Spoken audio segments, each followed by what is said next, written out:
This call is now being recorded. Miss ഇന്നലത്തെ class Google class റൂമിൽ എന്നേക്കാളും മനസ്സിലായിട്ടുണ്ട്. Okay fine. അപ്പൊ നിങ്ങൾക്ക് റെക്കോർഡ് സെഷനും ആക്സസ് ചെയ്യാൻ പറ്റുണ്ടല്ലോ അല്ലെ? ഞാൻ ഗൂഗിൾ ക്ലാസ്സിൽ ഇട്ടിട്ടുണ്ടായിരുന്നു.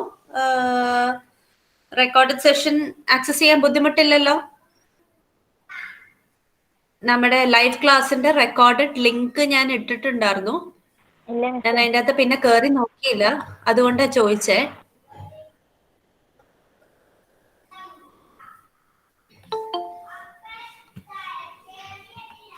Fine. Anyway, let's start today's session. ആദ്യം ഞാൻ പ്രസന്റ് ചെയ്യുന്ന സ്ക്രീൻ കാണുന്നുണ്ടോ എന്നൊന്ന് പറയണം.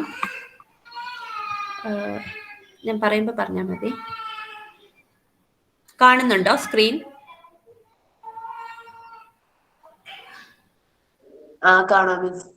കാണാം. Okay fine. So very good morning. Let start today's class. Reproductive biology തന്നെയാണ് ഇന്നും നമ്മൾ നോക്കുന്നത്. യെസ് സൂസൻ, ഇന്നലെ ഇട്ട ലിങ്കിന് എന്താ കുഴപ്പം? ഗൂഗിൾ മീറ്റിന്റെ ലിങ്ക് മാത്രമേ നിങ്ങൾക്ക് കിട്ടിയിട്ടുള്ളൂ?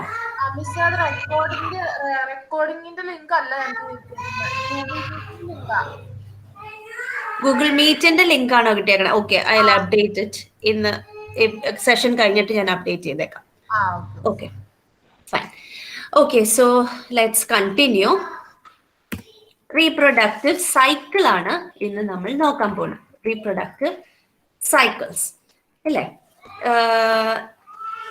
റീപ്രൊഡക്റ്റീവ് ഓർഗൻസിനെ കുറിച്ച് നമ്മൾ ഇന്നലത്തെ ക്ലാസ്സിൽ മനസ്സിലാക്കി. മെയിൽ ആൻഡ് ഫീമെയിൽ ഓർഗൻസ്, എങ്ങനെയാണ് ഗമീറ്റ്സ് ഉണ്ടാകുന്നത്, മെയിലിൽ നടക്കുന്ന സ്പെർമറ്റോജെനസിസ്, ഫീമെയിലിൽ നടക്കുന്ന ഓജെനസിസ് മുതലായ കാര്യങ്ങൾ നമുക്ക് അത്യാവശ്യം അതിനെക്കുറിച്ചൊരു കാര്യങ്ങളൊക്കെ മനസ്സിലായി. ഇനി നമ്മൾ റീപ്രൊഡക്റ്റീവ് സൈക്കിളിലേക്ക് പോവുകയാണ്. റീപ്രൊഡക്റ്റീവ് സൈക്കിൾ അത് ആകെ സെക്ഷലി റീപ്രൊഡ്യൂസിങ് ഓർഗാനിസത്തിലേ കാണത്തുള്ളൂ.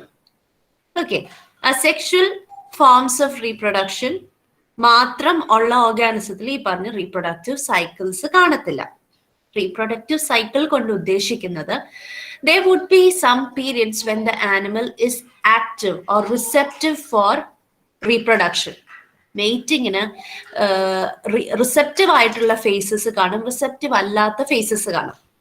മനുഷ്യരുടെ കേസിൽ അങ്ങനെ ഒരു വേർതിരിച്ച ഒരു പീരീഡ് നമുക്ക് പറയാൻ പറ്റില്ല. ബട്ട് പല മൃഗങ്ങളിലും ഈ മെയ്റ്റിംഗ് സീസൺ എന്ന് പറഞ്ഞ് തന്നെ ഉണ്ട്. ഇപ്പൊ ഡോഗ്സിന്റെ ഒക്കെ കേസ് നമുക്ക് വളരെ അറിയാവുന്ന, നമ്മുടെ ചുറ്റുവട്ടത്തുമുള്ള ധാരാളം കാണുന്ന ഒരു മൃഗമായതുകൊണ്ട് തന്നെ വളരെ കോമൺ ആയിട്ട് നമ്മൾ ശ്രദ്ധിച്ചിട്ടുള്ള ഒരു കാര്യമായിരിക്കാം കന്നിമാസം. ഡോഗ്സിന്റെ കേസിൽ കന്നിമാസമാണ് അതിന്റെ മെയ്റ്റിംഗ് സീസൺ എന്ന് പറയുന്നത്. ഓക്കെ, അതിൽ റീപ്രൊഡക്റ്റീവ്ലി ആക്റ്റീവ് ആയിട്ടുള്ള ഒരു റിസെപ്റ്റീവ്, ഫീമെയിൽസ് റിസെപ്റ്റീവ് ആയിട്ടുള്ള സീസൺ ആണ് ഈ പറഞ്ഞ ആ ഒരു പീരീഡ്. അപ്പൊ ചില സീസൺസ് അത് റിസെപ്റ്റീവ് ആയിരിക്കും, ചില സീസൺസ് റിസെപ്റ്റീവ് അല്ല. ഇതെല്ലാം റിസെപ്റ്റീവ് ആയിട്ടുള്ള പീരീഡും റിസെപ്റ്റീവ് അല്ലാത്ത പീരീഡും എല്ലാം കൂടെയും ചേർന്നതാണ് റീപ്രൊഡക്റ്റീവ് സൈക്കിൾ എന്ന് പറയുന്നത്. ചില കാലയളവിൽ അതിന്റെ സെക്ഷൽ ആക്ടിവിറ്റി ഇച്ചിരി പ്രൊനൗൺസ്ഡ് ആയിരിക്കും എന്ന് മാത്രം. ഇപ്പൊ സെക്ഷൽ ആക്ടിവിറ്റി ഇച്ചിരി ഹൈ ആയിട്ടുള്ള അല്ലെങ്കിൽ പ്രൊനൗൺസ്ഡ് ആയിട്ടുള്ള നല്ല മെയ്റ്റിംഗ് നടക്കുന്ന, മെയ്റ്റിങ്ങിന് റിസെപ്റ്റിവിറ്റി കാണിക്കുന്ന ആ ഒരു കാലയളവിന് പറയുന്നതാണ്, അത് ആണുങ്ങളുടെ ആ ഒരു മെയിൽസിലെ ആ ഒരു കാലയളവിന് പറയുന്നതാണ് റട്ടിംഗ് സീസൺ. RUTTING, റട്ടിംഗ് സീസൺ എന്നാണ് അതിന് പറയുന്നത്. അതേസമയം ഫീമെയിൽസിലെ ഈ ഒരു പീരീഡിന് സെക്ഷൽ ആക്ടിവിറ്റി കൂടുതൽ, അഥവാ അവര് റിസെപ്റ്റീവ്, ഫീമെയിൽസിന് റിസെപ്റ്റിവിറ്റി, മെയിൽ ഡിസ്പ്ലേസ് ഒക്കെ കാണിച്ചു വരുമ്പോഴത്തേക്കും ഫീമെയിൽസ് റിസെപ്റ്റീവ് ആയിട്ട് മാക്സിമം റിസെപ്റ്റിവിറ്റി കാണിക്കുന്ന ഒരു പീരീഡ് ഉണ്ടാവും. മെയിലിന്റെ ഈ റട്ടിംഗ് സീസണിന് കറസ്പോണ്ട് ചെയ്യുന്ന ഒരു പീരീഡ് ആയിരിക്കും ഫീമെയിലില് ഈ റിസെപ്റ്റീവ് സീസൺ എന്ന് പറയുന്നത്. ഫീമെയിലിലെ ഈ റിസെപ്റ്റീവ് പീരീഡ്, ആ ഒരു maximum receptivity, strong sexual urge കാണിക്കുന്ന ആ ഒരു പീരീഡിന് പറയുന്നതാണ് ഈസ്ട്രസ് എന്ന്. ഈസ്ട്രസ്, ESTRUS, ചിലവര് OESTRUS എന്നും സ്പെൽ ചെയ്യാറുണ്ട്. Okay, usually it is spelled as oestrus അല്ലെങ്കിൽ ഹീറ്റ് പീരിയഡ് എന്നും പറയും. Heat, HEAT, heat period. Okay, അപ്പൊ ആ രണ്ട് ടേംസ് നിങ്ങൾക്ക് മനസ്സിലായി എന്ന് വിചാരിക്കുന്നു. The rutting period in males and oestrus period in females. ഈ രണ്ട് പീരിയഡ്സും കറസ്പോണ്ട് ചെയ്തായിരിക്കും, അതിനെ കറസ്പോണ്ട് ചെയ്ത് വന്നാലേ അവർ മെയ്റ്റ് ചെയ്യാൻ പറ്റത്തുള്ളൂ. രണ്ടുപേരും മാക്സിമം റിസെപ്റ്റിവിറ്റി കാണിക്കുന്ന പീരീഡ്. ഓക്കെ, ആൻഡ് ദിസ് ഇതെല്ലാം കൂടെയും ചേർന്നതാണ് റീപ്രൊഡക്റ്റീവ് സൈക്കിൾ എന്ന് പറയുന്നത്.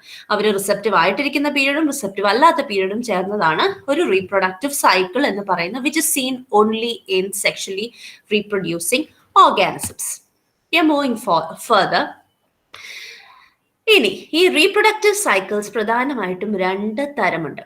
Oestrus cycle and menstrual cycle. നമ്മളിലൊക്കെ കാണുന്നത് മെൻസ്ട്രൽ സൈക്കിൾ ആണ്, പ്രൈമേറ്റ്സിൽ കാണുന്നത് മെൻസ്ട്രൽ സൈക്കിൾ ആണ്.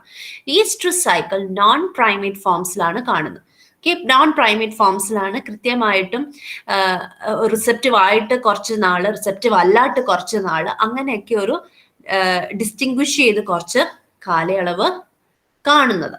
ഓക്കെ, മെൻസ്ട്രൽ സൈക്കിൾ ആണ് പ്രൈമേറ്റ്സിൽ കാണുന്നത്. നോൺ പ്രൈമേറ്റ്സിൽ കാണുന്നതാണ് ഈസ്ട്രസ് സൈക്കിൾ. അതിന്റെ ഡീറ്റെയിൽസ് നമുക്ക് പഠിക്കാനുണ്ട്. ഈസ്ട്രസ് സൈക്കിളിന് 4 സ്റ്റേജസ് ആണ് പ്രധാനമായിട്ടുള്ളത്.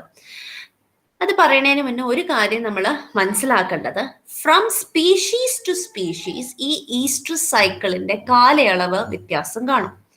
ഫോർ സേ റാറ്റില് ഇത് 4 to 5 days ആണെങ്കിൽ ഡോഗില് ഇത് 3-4 മാസമാണ് ഈ ഈസ്ട്രസ് സൈക്കിളിന്റെ ഡ്യൂറേഷൻ എന്ന് പറയുന്നത്. അപ്പൊ ഓരോ സ്പീഷീസിനും ഇതിന്റെ ഈസ്ട്രസ് സൈക്കിളിന്റെ അഥവാ അവരുടെ റീപ്രൊഡക്റ്റീവ് സൈക്കിളിന്റെ സ്പീഷീസ് ടു സ്പീഷീസ് അതിന്റെ ഇന്റർവെലിന് വ്യത്യാസം കാണും.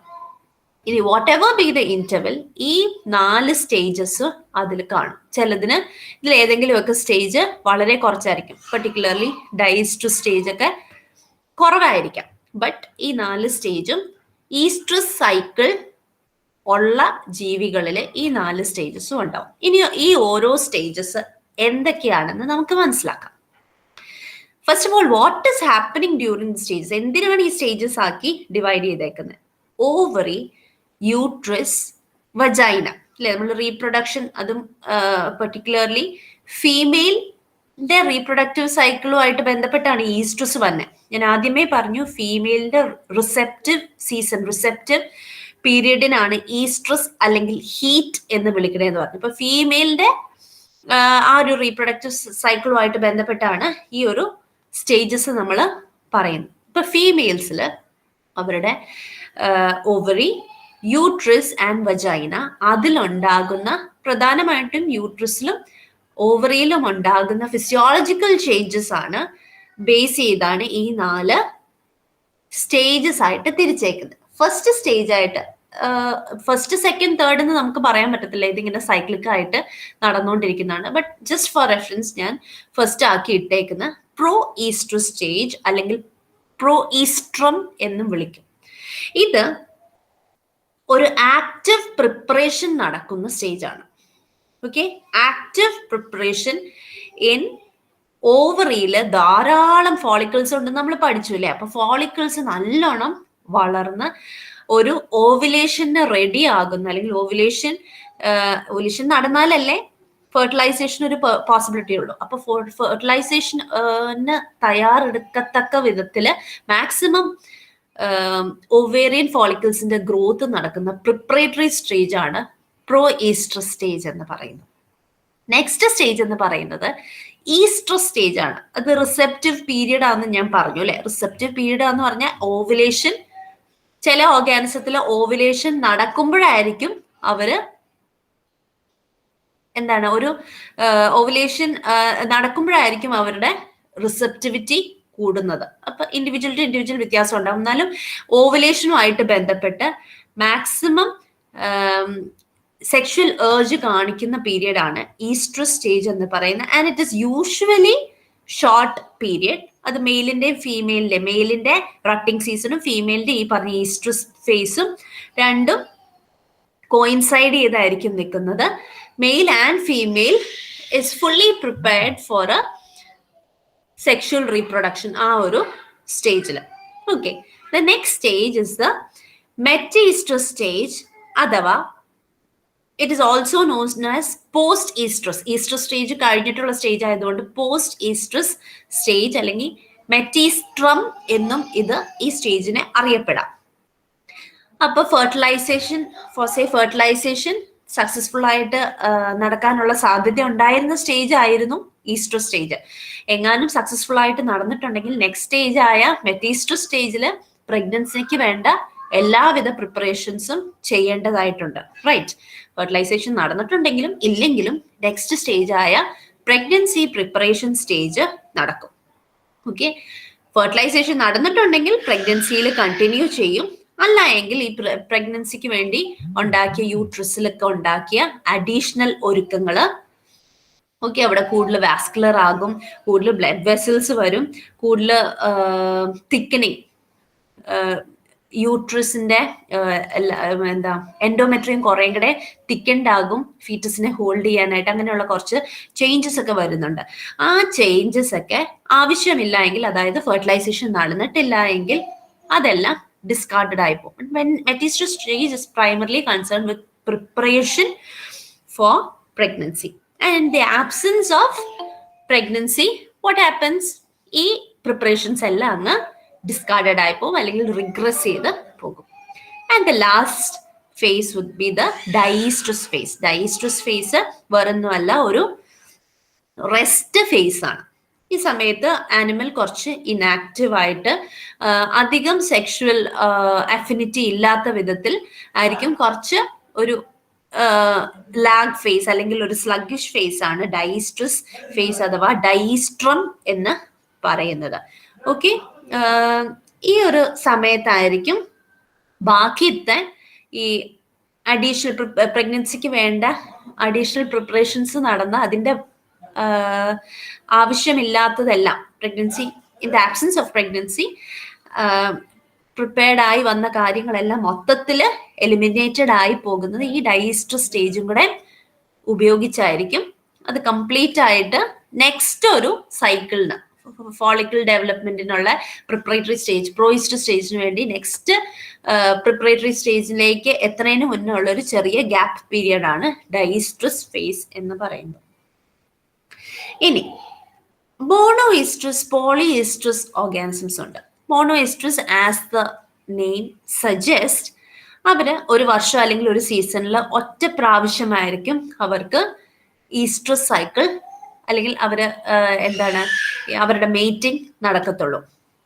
ഒരു ഒറ്റ സീസൺ അല്ലെങ്കിൽ വർഷത്തിൽ ഒരിക്കൽ മാത്രം ഈസ്ട്രസ് ഫേസിലെത്തുന്ന ജീവികൾ, അതാണ് മോണോഇസ്ട്രസ്.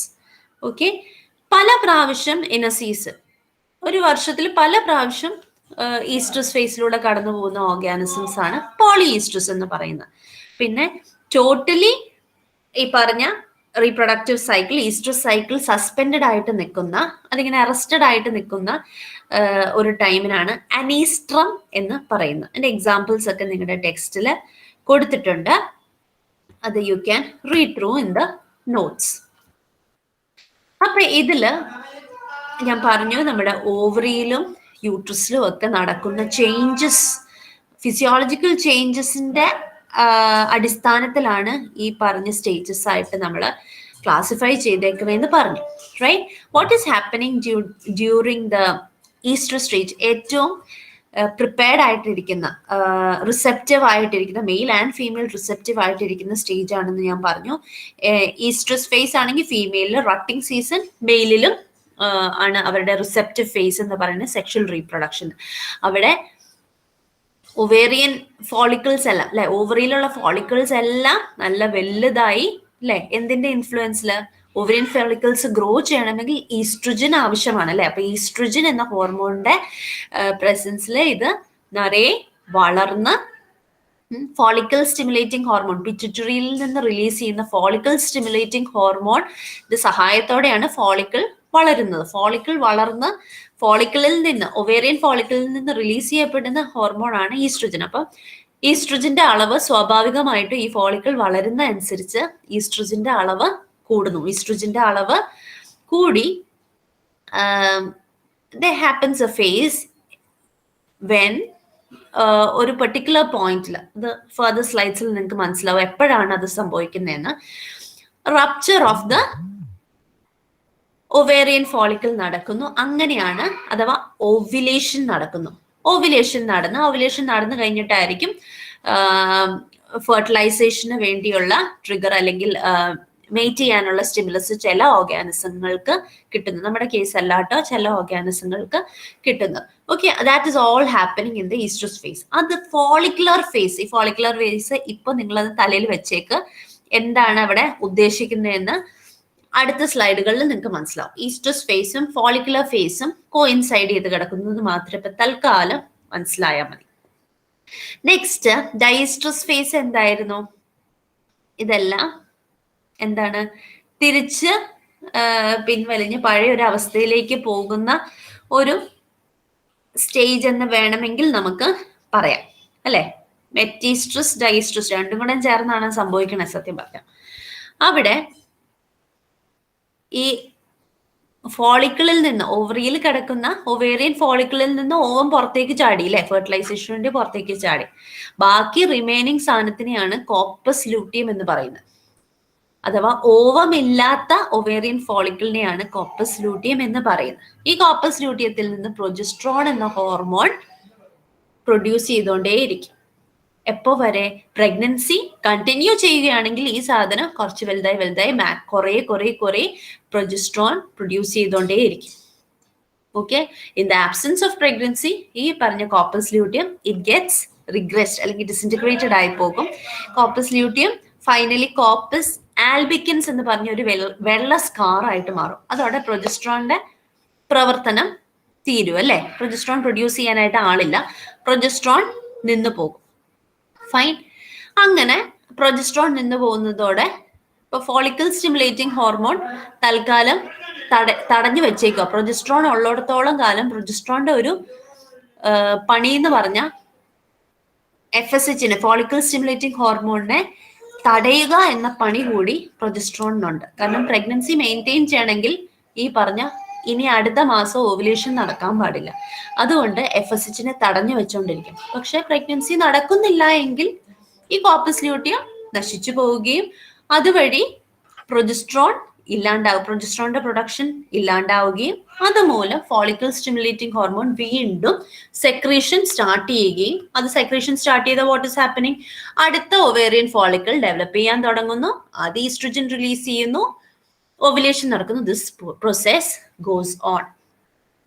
ഓക്കെ, ആൻഡ് അനീസ്ട്രസ് ഫേസിനെ കുറിച്ച് നമ്മൾ പറഞ്ഞു. അനീസ്ട്രസ് ഫേസ് യൂഷ്വലി വിന്റർ ടൈമിൽ when totally sexual activities totally absent, അതിനാണ് ഈ റീപ്രൊഡക്റ്റീവ് സൈക്കിൾ സസ്പെൻഡഡ് ആയിട്ടുള്ള സ്റ്റേജിനാണ് അനീസ്ട്രസ് ഫേസ് എന്ന് പറയുന്നത്.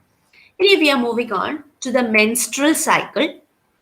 Menstrual cycle, that's a reproductive cycle in primate forms.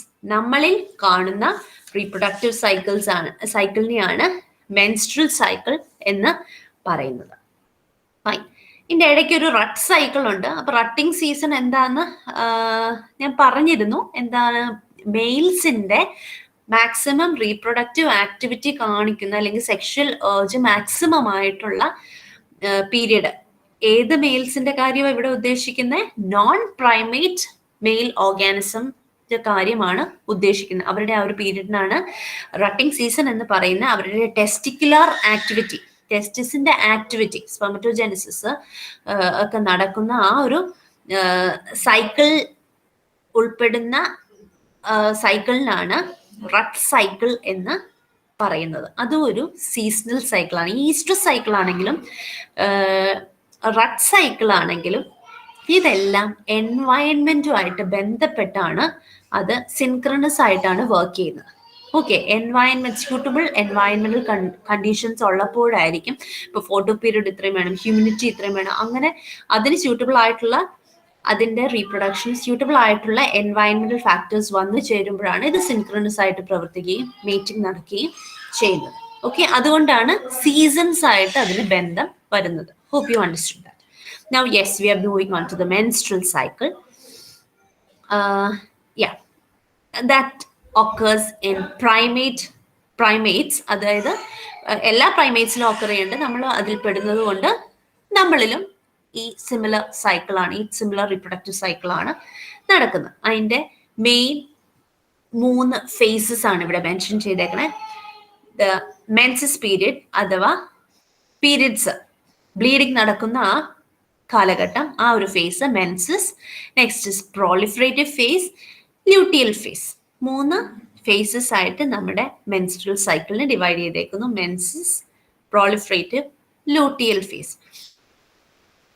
നമ്മൾ ഇങ്ങനെ 3 ഫേസ് ആയിട്ട് അതിനെ ഡിവൈഡ് ചെയ്യാൻ കാരണം എന്ന് പറയുന്നത് കുറേ ഫിസിയോളജിക്കൽ ചേഞ്ചസ് നമ്മുടെ ഓവറിയിലും നമ്മുടെ യൂട്രസിലും ഒക്കെ നടക്കുന്നു. അതുമായിട്ട് ഉള്ള ബന്ധത്തിലാണ് ഇതിന് 3 ഫേസ് ആയിട്ട് അല്ലെങ്കിൽ ഇപ്രകാരമുള്ള പേരുകൾ ഇട്ടേക്കണേ.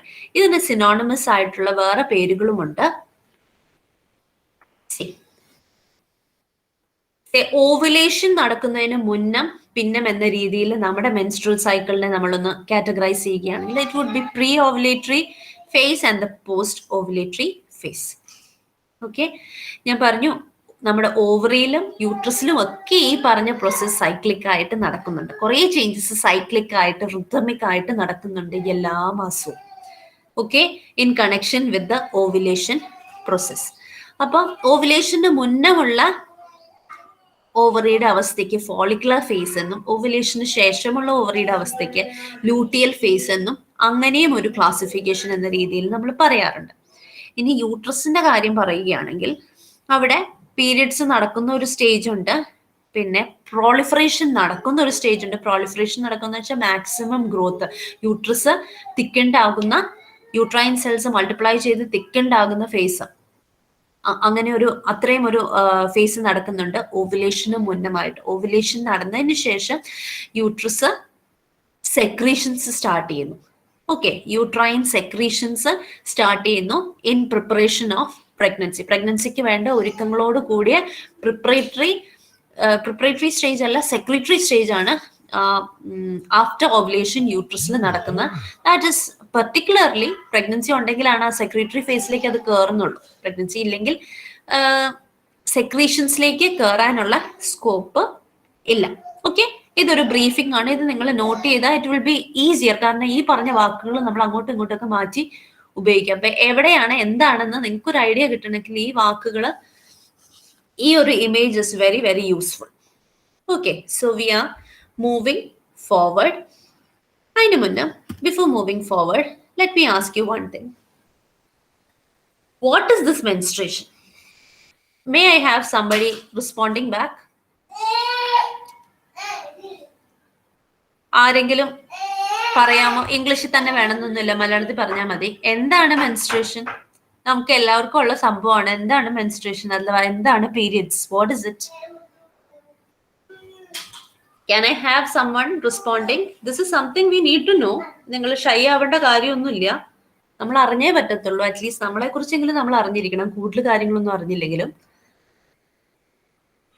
നിങ്ങൾ എന്നെ കേൾക്കുന്നുണ്ടോ? Yes, so please respond. എന്താണ് പീരിയഡ്സ് എന്ന് പറയുന്നത്? എന്താണ് സംഭവം? അഥവാ മെൻസ്ട്രേഷൻ എന്ന് പറയുന്നത് എന്താണ്? നിങ്ങൾ മനസ്സിലായ കാര്യം പറഞ്ഞാൽ മതി. അതിന്റെ കറക്റ്റ് ഡെഫിനിഷനോ ഒന്നും അല്ല ഞാൻ പ്രതീക്ഷിക്കുന്നത്. പ്രഗ്നൻസി നടക്കാതെ വരുമ്പോൾ ഡെവലപ്പായ യൂട്രസ് വാൾസ് ബ്രേക്ക് ചെയ്ത് പോകുന്നു.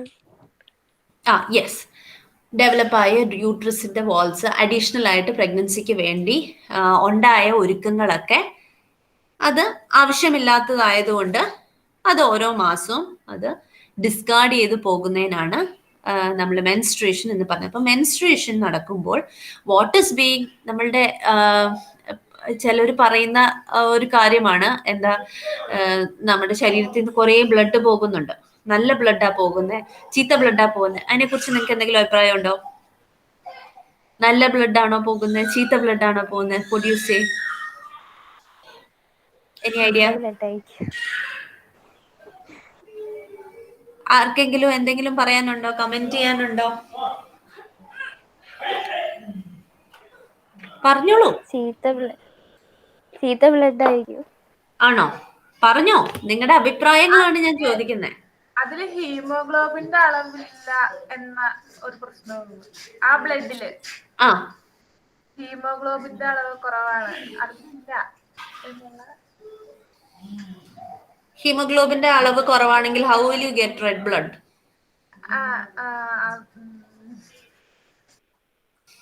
ബ്ലഡ് പോണത് ബ്ലഡ് പോവുക തന്നെയാണ് ചെയ്യണേ. Okay, we don't have this good blood. നമുക്ക് ആകെ ഉള്ളൊരു സംഭവം എന്ന് പറഞ്ഞാൽ എന്താ, we have oxygenated deoxygenated blood അല്ലേ. അപ്പൊ ഗുഡ് ബ്ലഡ് ബാഡ് ബ്ലഡ് എന്നൊന്നും നമുക്ക് പറയാൻ പറ്റത്തില്ല. നമ്മുടെ ശരീരത്തിലെ ബ്ലഡ് തന്നെയാണ് പോകുന്നത്. ബട്ട് ഓൺലി തിങ് ഇസ് അത് പോയില്ലെങ്കിൽ അതും പ്രശ്നമാണ് അല്ലെ. തിക്കൻഡ് ആയിട്ട് നമ്മുടെ യൂട്രസ് ഇരിക്കുകയാണ്.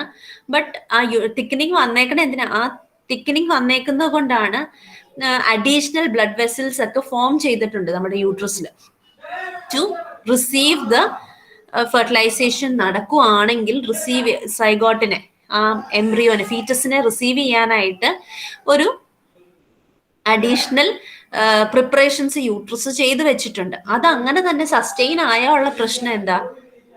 അത് പോയില്ല എന്നിരിക്കട്ടെ, നമുക്ക് പീരിയഡ്സ് എല്ലാ മാസവും വന്നില്ല എന്നിരിക്കട്ടെ, ഇത് ഇങ്ങനെ തിക്കൻ ചെയ്ത് അവസാനം അത് ഭയങ്കര സോളിഡ് ആയിട്ടൊരു സാധനമായി മാറും. അത് പല മുഴകളും അങ്ങനെയുള്ള പ്രശ്നങ്ങളായിട്ട് മാറും നമ്മുടെ യൂട്രസിൽ. ഓക്കെ, അടിഞ്ഞു കൂടുന്ന അനാവശ്യമായിട്ട് എന്താണ് ലെയേഴ്സ് അടിഞ്ഞു കയറിക്കൊണ്ടിരിക്കുക അല്ലെ. ബ്ലഡ് വെസൽസ് അവിടെയൊക്കെ അടിഞ്ഞു കയറിക്കണം. അപ്പൊ അൺവാണ്ടഡ് ആണോ എന്ന് ചോദിച്ചാൽ കാരണം അത് പിന്നീട് നിലനിന്നാൽ, in the absence of pregnancy അത് അങ്ങനെ തന്നെ നിലനിന്നാൽ നമുക്കതൊരു പ്രശ്നമായി മാറും. അതുകൊണ്ട് അൺവാണ്ടഡ് എന്ന് പറയാൻ മാത്രം. Blood is not unwanted.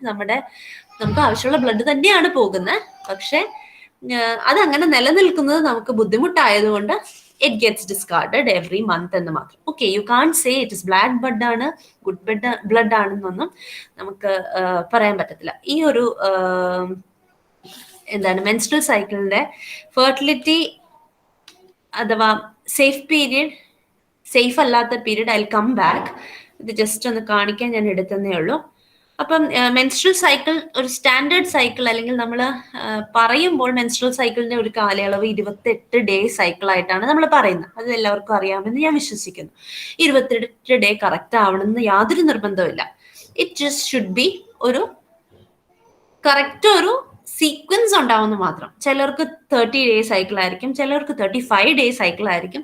അങ്ങനെ ഒരു കൃത്യമായ ഒരു ഇന്റർവെല്ലിൽ ഈ cycle if it is happening it is fine, well and good. കൃത്യമായ ഒരു കാലയളവിൽ നടക്കുന്നില്ല എങ്കിൽ മാത്രമാണ് ഈ സൈക്കിളിനൊരു ഒരു പ്രാവശ്യം 20 ദിവസം കഴിഞ്ഞപ്പോൾ വന്നു, ഒരു പ്രാവശ്യം 30 ദിവസം കഴിഞ്ഞപ്പോൾ വന്നു, ഒരു ദിവസം 10 ദിവസം കഴിഞ്ഞപ്പോൾ വന്നു, അങ്ങനെ പല ഡേയ്സ് ആണ് ഈ സൈക്കിളിന്റെ ഇന്റർവെൽ എങ്കിൽ definitely we need to get the cycle regularised. Okay, in a normal case വലിയ ആവശ്യമില്ല. But when we are going in to family planning and things, കല്യാണം കഴിഞ്ഞിട്ട് ഫാമിലി പ്ലാനിങ് ഒക്കെ ചെയ്യണമെന്നുണ്ടെങ്കിൽ നമുക്ക് ഈ പറഞ്ഞ പോലെ സൈക്കിൾ റെഡി ആണെങ്കിൽ മാത്രമേ നമുക്കത് അതനുസരിച്ച് പ്ലാൻ ചെയ്യാൻ പറ്റത്തുള്ളൂ. അതുകൊണ്ടാണ് ഈ മെൻസ്ട്രൽ സൈക്കിളിന്റെ ആ ഒരു ഡ്യൂറേഷൻ ആൾക്കാർ കല്യാണം ആകുമ്പോഴത്തേക്കൊക്കെ അത് ഗൈനക്കോളജിസ്റ്റിനൊക്കെ കണ്ട് ചില മെഡിക്കേഷനൊക്കെ എടുത്ത് അത് സെറ്റ് ചെയ്യാൻ ശ്രമിക്കുന്നു. ഓക്കെ, അപ്പൊ I will come back to the safe period and non safe period. ഈ 28 ഡേ സൈക്കിളിൽ ഡേയ്സ് എണ്ണുന്നത് അത് നിങ്ങൾ കൃത്യമായിട്ട് മനസ്സിലാക്കിയിരിക്കണം. ഡേയ്സ് എണ്ണുന്നത് നമ്മൾ പീരിയഡ്സ് തുടങ്ങുന്ന ദിവസം എന്നാണോ പീരിയഡ്സ്, ഇപ്പൊ ഇന്ന് പീരിയഡ്സ് തുടങ്ങുവാണെങ്കിൽ ടുഡേ ഇസ് ഡേ 1. ഓക്കെ, അങ്ങനെയാണ് ഡേയ്സ് എണ്ണി പോകുന്നത്. Fine, hope so much is clear. ബാക്കി I will come back. Fine, ഇനി ഇതിന്റെ എക്സ്പ്ലനേഷൻ കഴിഞ്ഞിട്ട് I will deal with it. ഈ ഭാഗത്തേക്ക് വരാം. ഓക്കെ, ഇനി നമ്മുടെ മെൻസ്ട്രൽ സൈക്കിളിന് 3 ഭാഗങ്ങളുണ്ടെന്ന് നമ്മൾ പറഞ്ഞതാണ്. നമ്മുടെ മെൻസസ് നടക്കുന്ന അഥവാ ബ്ലീഡിങ് നടക്കുന്ന ആ ഒരു കാലയളവ് അത് യൂഷ്വലി സാധാരണ ഒരു 28 ഡേ സൈക്കിൾ ഉള്ള വ്യക്തിനെ വെച്ചിട്ടാണ്, അല്ലെങ്കിൽ ആ ഒരു സ്റ്റാൻഡേർഡ് പീരീഡ് വെച്ചിട്ടാണ് ഇതിന്റെ ഒരു നമ്പർ ഓഫ് ഡേയ്സ് കൂട്ടി നമ്മൾ പറയുന്നത് കേട്ടോ. അപ്പൊ മെൻസസ് ആവുന്ന ആ ഒരു phase is the menstrual phase എന്ന് പറയുന്നത് മെൻസ്ട്രൽ സൈക്കിളിന്റെ ഫസ്റ്റ് ഫേസ് ആയിട്ട് അതിനെ കണക്കാക്കി, ഫസ്റ്റ് ഫേസ് ആയിട്ട് തന്നെ കണക്കാക്കേണ്ടി വരും. കാരണം ഡേ 1 എന്ന് പറയുന്ന ബ്ലീഡിങ് സ്റ്റാർട്ട് ചെയ്യുന്ന ദിവസം. അപ്പൊ അതിനെ നമ്മൾ ആ സൈക്കിളിന്റെ ആദ്യത്തെ 5 ദിവസമായിട്ട് നമ്മൾ പറയുകയാണ്. മെൻസ്ട്രൽ സൈക്കിളിന്റെ ആദ്യത്തെ 5 ദിവസം ബ്ലീഡിങ് മെൻസസ് ആയിട്ട് പോയി. ഇപ്പൊ എന്തുകൊണ്ടാണ് മെൻസസ് നടക്കണമെന്ന് നമ്മൾ ഡിസ്കസ് ചെയ്ത് കഴിഞ്ഞു. ഇനി മെൻസ്ട്രേഷന് കാരണമാകുന്ന ഇതെന്താണെന്ന് വെച്ചാൽ ഇത് നിങ്ങൾ ശ്രദ്ധിച്ചു കാണണം. വൈ ഡസ് മെൻസ്ട്രേഷൻ ഒക്കെ? ഈസ്ട്രജന്റെയും പ്രൊജസ്ട്രോണിന്റെ അളവ്, 2 ഹോർമോൺസ് ആണെന്ന് നമുക്കറിയാം അല്ലെ. ഈസ്ട്രജന്റെയും പ്രൊജസ്ട്രോണിന്റെ അളവ് പെട്ടെന്ന് കുറയുന്നതാണ്. Sudden drop in oestrogen and progesterone ആണ് മെൻസ്ട്രേഷന് കാരണമാവുന്നത്. I will come back to the reasons after a few minutes. ഇത് ഒന്ന് തലയിൽ മനസ്സിലാക്കി വെക്കുക. മെൻസ്ട്രേഷൻ നടക്കുന്ന, നമുക്ക് ബ്ലീഡിങ് എല്ലാ മാസവും നടക്കാനുള്ള ട്രിഗർ, ആ ഫസ്റ്റ് ഡേ ബ്ലീഡിങ് നടക്കുന്നത് പെട്ടെന്ന് നമ്മുടെ ഈസ്ട്രജന്റെയും പ്രൊജസ്ട്രോണിന്റെ അളവ് പെട്ടെന്ന് താഴെ പോയി. ഓക്കെ, അതുകൊണ്ടാണ് മെൻസ്ട്രേഷൻ സ്റ്റാർട്ട് ചെയ്യുന്നത്. ഡേ 1 മെൻസ്ട്രേഷൻ സ്റ്റാർട്ട് ചെയ്യേണ്ടതിന്റെ കാരണമാണ് ഈ പറഞ്ഞത്. ഇനി മെൻസ്ട്രൽ ഫേസ് ഇവിടെ നോക്കിക്കേ. മെൻസ്ട്രൽ ഫേസ് എന്ന് പറഞ്ഞാൽ അപ്പൊ എവിടെയായിട്ട് വരും? ഈ പീരിയഡ് എന്ന് എഴുതിയേക്കുന്നതാണ് മെൻസ്ട്രൽ ഫേസ്. അപ്പൊ മെൻസ്ട്രൽ ഫേസ് നടന്നുകൊണ്ടിരിക്കുമ്പോൾ ഓവറിയിൽ എന്താ നടക്കുന്നത്? അവിടെ ഫോളിക്കുലർ ഫേസ് ഓപ്പറേറ്റ് ചെയ്തുകൊണ്ടിരിക്കുന്നത്. ഫോളിക്കുലർ ഫേസ് എന്ന് വെച്ചാൽ ഓവറിയിലെ, ഇപ്പൊ മെൻസ്ട്രൽ ഫേസ് നടന്നുകൊണ്ടിരിക്കുമ്പോൾ ദാറ്റ് ഇസ് പീരിയഡ്സ് നമുക്ക് റണ്ണിങ് ആയി ബ്ലീഡിങ് നടന്നുകൊണ്ടിരിക്കുന്ന സമയത്ത് നമ്മുടെ ഓവറിയിൽ എന്ത് സംഭവിക്കുന്നു? ഓവറിയിലെ ഫോളിക്കുലർ ഫേസ് സ്റ്റാർട്ട് ചെയ്യാണ്. നമുക്ക് പീരിയഡ്സ് നടന്നുകൊണ്ടിരിക്കുമ്പോൾ നമ്മുടെ ഓവറിയുടെ ഭാഗത്തെ ഒവേറിയൻ ഫോളിക്കിൾസ് പതുക്കെ അത് ഗ്രോ ചെയ്യാൻ, ഡെവലപ്പ് ചെയ്യാൻ തുടങ്ങുകയാണ്. ഓക്കെ, ഓവറീസ് ഗ്രോ ചെയ്യണമെങ്കിൽ, അത് മൾട്ടിപ്ലൈ ചെയ്യണമെങ്കിൽ, അതിന്റെ സെൽസ് മൾട്ടിപ്ലൈ ചെയ്യണമെങ്കിൽ ആരുടെ ആവശ്യമുണ്ട്? FSHന്റെ ആവശ്യമുണ്ട് അല്ലെ, ഫോളിക്കിൾ സ്റ്റിമുലേറ്റിംഗ് ഹോർമോണിന്റെ ആവശ്യമുണ്ട്. അപ്പൊ ആന്റീരിയർ പിറ്റ്യൂട്ടറിയിൽ നിന്നുള്ള FSHന്റെ സഹായത്തോടെ ഓവറിയിലെ ഫോളിക്കിൾസ് ഡെവലപ്മെന്റ് സ്റ്റാർട്ട് ചെയ്യുന്നു.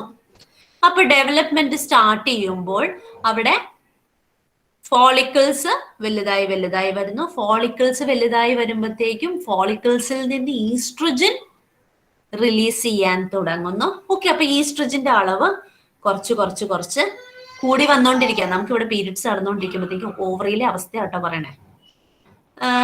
ഈസ്ട്രജന്റെ അളവ് കൂടി വന്നോണ്ടിരിക്കുകയാണ്.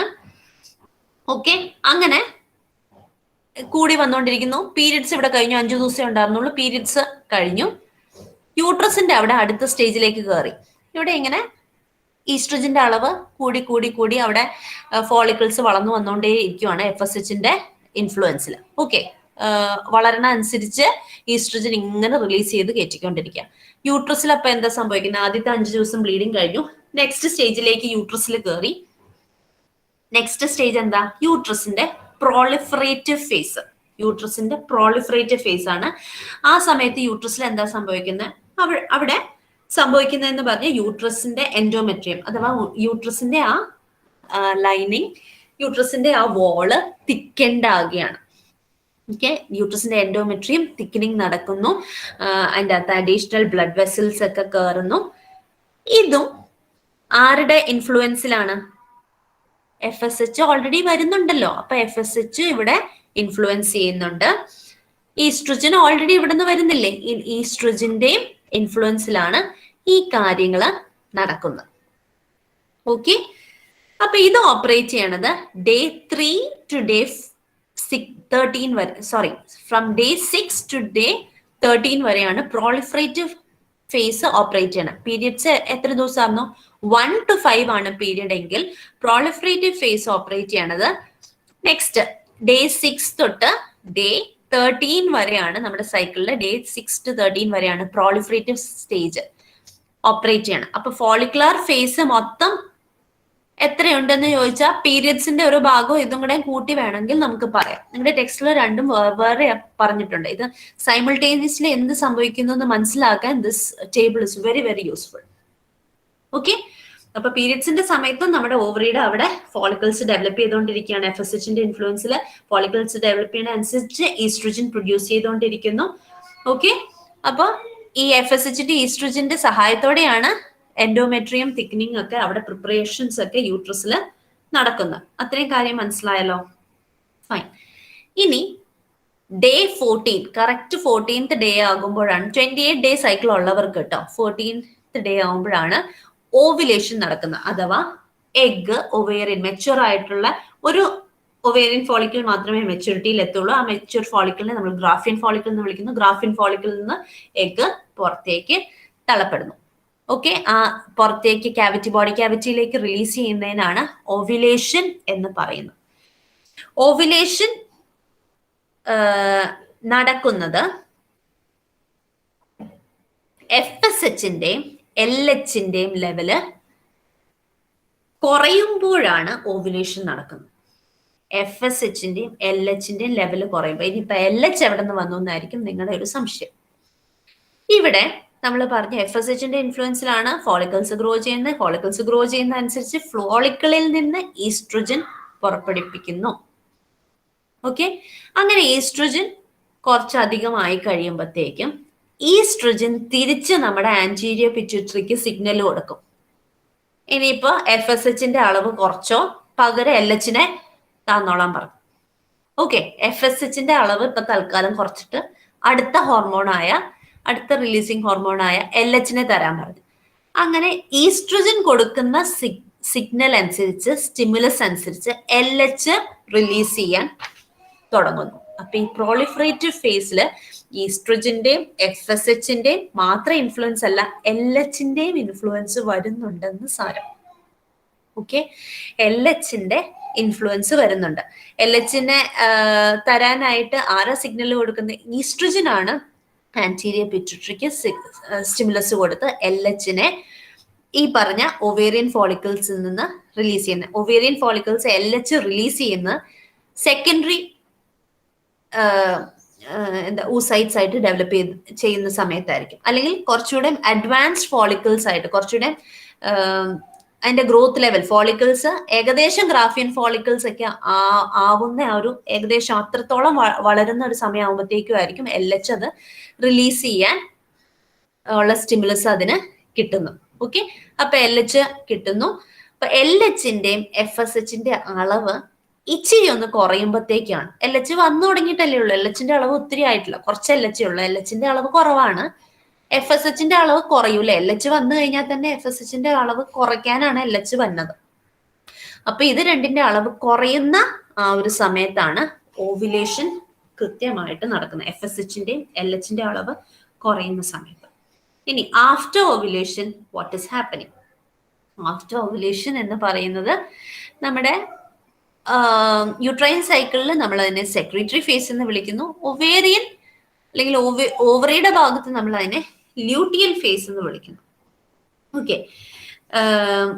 What is happening? അപ്പൊ അതിന്റെ ഡ്യൂറേഷൻ നമ്മൾ പറയുകയാണെങ്കിൽ ഓവുലേഷൻ 14ലാണ് നടക്കണമെങ്കിൽ അപ്പം 15 തൊട്ട് 28 വരെയാണ് ഇതിന്റെ ഡ്യൂറേഷൻ എന്ന് നമുക്ക് പറയാം. ഇവിടെ എന്താ സംഭവിക്കുന്നത്? നെക്സ്റ്റ് മെൻസസ് വരെയുള്ള കാര്യങ്ങളാണ് അല്ലെ. After ovulation till next menses വരെയുള്ള കാര്യങ്ങളാണ് ഈ രണ്ട് ല്യൂട്ടിയൽ ഫേസിലാണെങ്കിലും സെക്രീറ്ററി ഫേസിലാണെങ്കിലും നടക്കുന്നത്, അഥവാ പോസ്റ്റ് ഓവുലേഷൻ ഫേസിൽ നടക്കുന്നത്.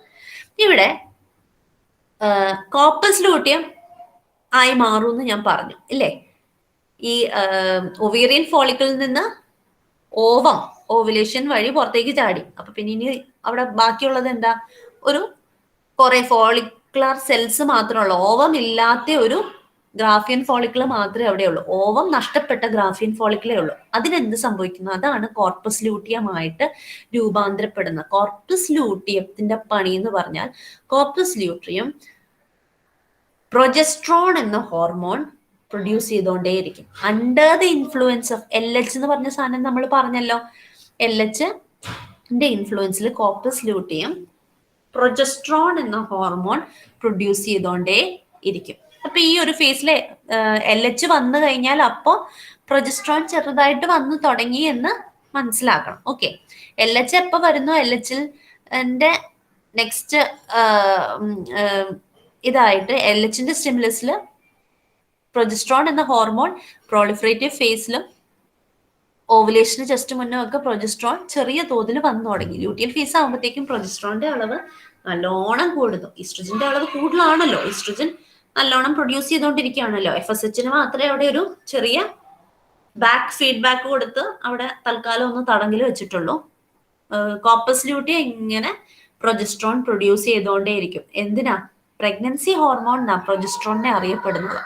സോ ഈ പറഞ്ഞ പ്രൊജസ്ട്രോണിന്റെ സഹായത്തോടെ യൂട്രസിൽ വേണ്ട കാര്യങ്ങളൊക്കെ ഇതിവിടെ തിക്കണ്ടൊക്കെ ആയിട്ടുണ്ട്. ഇനി ബാക്കി ബ്ലഡ് വെസൽസും എല്ലാം വന്നു ചേരാനുള്ള എല്ലാ സാധനങ്ങളും ഈ പ്രൊജസ്ട്രോണിന്റെ സഹായത്തോടെ ആയിരിക്കും ബാക്കിത്തെ കാര്യങ്ങളും വന്നു ചേരുന്നത്. ഓക്കെ, ഇനി പ്രഗ്നൻസി എസ്റ്റാബ്ലിഷ്ഡ് ആയിട്ടുണ്ടെങ്കിൽ, അത് ഫെർട്ടിലൈസേഷൻ നടന്നു, പ്രഗ്നൻസി ആയി എന്ന കണ്ടീഷൻ ആണെങ്കിൽ ഇവിടെ എന്തൊക്കെ ഉണ്ടാവുന്നു? ഈ പറഞ്ഞ കൂടുതൽ തിക്കനിങ് നടക്കുന്നു, അതിന് കൂടുതൽ സെക്രീഷൻസ് നടക്കുന്നു, പിന്നെ ഇത് ഇംപ്ലാന്റേഷന് വേണ്ട കാര്യങ്ങൾ നടക്കുന്നു, അതിന് പ്ലാസന്റ ഫോർമേഷൻ, പ്ലാസന്റയ്ക്ക് സെക്രീറ്ററി എബിലിറ്റി, അങ്ങനെ കുറച്ച് കാര്യങ്ങളൊക്കെ നടക്കുന്നുണ്ട്. In the absence of pregnancy what happens? ഇതെല്ലാം ഡിസ്കാർഡഡ് ആയി പോകേണ്ടതായിട്ടുണ്ട്. പിന്നെ പ്രൊജസ്ട്രോണിന്റെ വേറെ ഒരു കഴിവും നമ്മൾ മെൻഷൻ ചെയ്തിരുന്നു, FSH തടയുന്ന പണിയുണ്ട്. FSH തടഞ്ഞാൽ മാത്രമേ പുതിയ ഫോളിക്കിൾസ് വളരാണ്ടിരിക്കത്തുള്ളൂ. പ്രഗ്നൻസി എസ്റ്റാബ്ലിഷ്ഡ് ആയിട്ടുണ്ടെങ്കിൽ അടുത്ത ഫോളിക്കിൾ അടുത്ത മാസം പുറത്ത് വരാൻ പാടുണ്ടോ? വരാൻ പാടില്ല. അപ്പൊ വരാണ്ടിരിക്കാനുള്ള പണിയാണ് പ്രൊജസ്ട്രോൺ ചെയ്തുകൊണ്ടിരിക്കുന്നത്. ഓക്കെ, ഇനി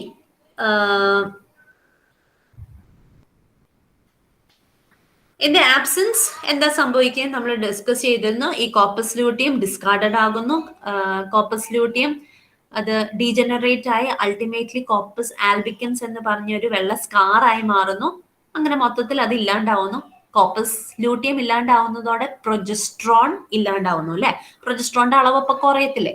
പ്രൊജസ്ട്രോൺ ഇല്ലാണ്ടാവുന്നു. മാത്രമല്ല ഈസ്ട്രജന്റെ അളവ് ഈ ഒരു സമയത്ത് ലൂട്ടിയൽ ഫേസിലാണെങ്കിലും പ്രൊജസ്ട്രോണിനെ വെച്ച് നോക്കുമ്പോഴത്തേക്കും ഈസ്ട്രജന്റെ അളവ് കുറവാണ്. കാരണം പുതിയ പുതിയ ഫോളിക്കിൾസ് ഉണ്ടായി വരുന്നില്ല. ഉള്ള ഫോളിക്കിൾസിൽ നിന്നേ നമുക്ക് ഈസ്ട്രജന്റെ സെക്രീഷൻ വരുന്നുള്ളൂ. ഓക്കെ, അപ്പൊ പ്രൊജസ്ട്രോണിന്റെ അളവാണ് കൂടുതലായി നിൽക്കുന്നത്. കോപ്പസ് ലൂട്ടിയം നശിക്കുന്നതോടെ പ്രൊജസ്ട്രോണിന്റെ സെക്രീഷൻ നിന്നു. അപ്പോൾ ഉള്ള അളവ് സ്വാഭാവികമായിട്ടും കുറഞ്ഞു വരികയാണ്. ഈസ്ട്രജന്റെയും പ്രൊജസ്ട്രോണിന്റെയും അളവ് കുറഞ്ഞു വരികയാണ്. അങ്ങനെ അൾട്ടിമേറ്റ്ലി ഈസ്ട്രജന്റെയും പ്രൊജസ്ട്രോണിന്റെയും അളവ് പൊടുന്നനെ അങ്ങ് കുറയും. പൊടുന്നനെ കുറയുമ്പോഴാണ് നമുക്ക് ഈ പറഞ്ഞ പീരിയഡ്സ് വരുന്നത്. പീരിയഡ്സിന്റെ ട്രിഗർ എന്താന്ന് ആദ്യമേ ഞാൻ മെൻഷൻ ചെയ്തിരുന്നു. Sudden drop in oestrogen and progesterone. ആ ഡ്രോപ്പ് തന്നെ എങ്ങനെയാ? ഇവിടുത്തെ കോപ്പസ് ലൂട്ടിയം അങ്ങ് ഡിസ്കാർഡഡ് ആയി പോകുമ്പോഴാണ് പ്രൊജസ്ട്രോണിന്റെയും ഈസ്ട്രജന്റെയും ലെവല് കുറഞ്ഞു വന്ന് അടുത്ത സൈക്കിൾ പീരിയഡ്സ് സ്റ്റാർട്ട് ചെയ്യുന്നത്. അടുത്ത സൈക്കിൾ ഓഫ് പീരിയഡ്സ് സ്റ്റാർട്ട് ചെയ്യുന്നു. ഇതിന് തടങ്ങലായിട്ട് നിരുന്ന പ്രൊജസ്ട്രോൺ അല്ലേ FSH ബ്ലോക്ക് ആയിട്ട് നിന്നിരുന്ന ആള് പ്രൊജസ്ട്രോൺ കുറഞ്ഞു, അല്ലെങ്കിൽ ആ പ്രൊജസ്ട്രോൺ ഇല്ലാണ്ടായി. അപ്പൊ പിന്നെ FSH ഇനി പ്രശ്നമൊന്നുമില്ല. FSH ഇനി ആന്റീരിയർ പിറ്റ്യൂട്ടറിയിൽ നിന്ന് FSH റിലീസ് ചെയ്യാൻ തുടങ്ങുന്നു. FSHന്റെ സഹായത്തോടെ ഒവേറിയൻ ഫോളിക്കിൾസ് ഡെവലപ്പ് ചെയ്യാൻ തുടങ്ങുന്നു. This whole process gets repeated. Okay, hope you understood. I need your feedback. നിങ്ങൾക്ക് മനസ്സിലായോ? This is very important. നിങ്ങൾക്ക് ജീവിതത്തിൽ ആവശ്യമാണ്. അല്ലാണ്ട് essay പോയിന്റ് ഓഫ് വ്യൂ നിങ്ങൾക്ക് വരുന്ന ഒരു ക്വസ്റ്റ്യൻ ആണ്, essay ആയിട്ട് വരുന്ന ക്വസ്റ്റ്യൻ ആണ്. അപ്പൊ അതിന്റെ ഹോർമോണൽ കൺട്രോളും കൂടെ ഞാനിപ്പോ ഒരുമിച്ച് പറഞ്ഞു വിടുക ചെയ്തത്. ദിസ് ഫിഗർ ഞാൻ എൻ്റെ ലിങ്ക് ഇട്ടേക്കാം. ഇത് നിങ്ങൾ വരച്ചെടുക്കുവാണെങ്കിൽ കുറച്ചുകൂടെ എളുപ്പം മനസ്സിലാവും. ഞാൻ ഈ പറഞ്ഞ കാര്യങ്ങൾ തന്നെയാണ് ഇവിടെ കാണിച്ചേക്കുന്നത്.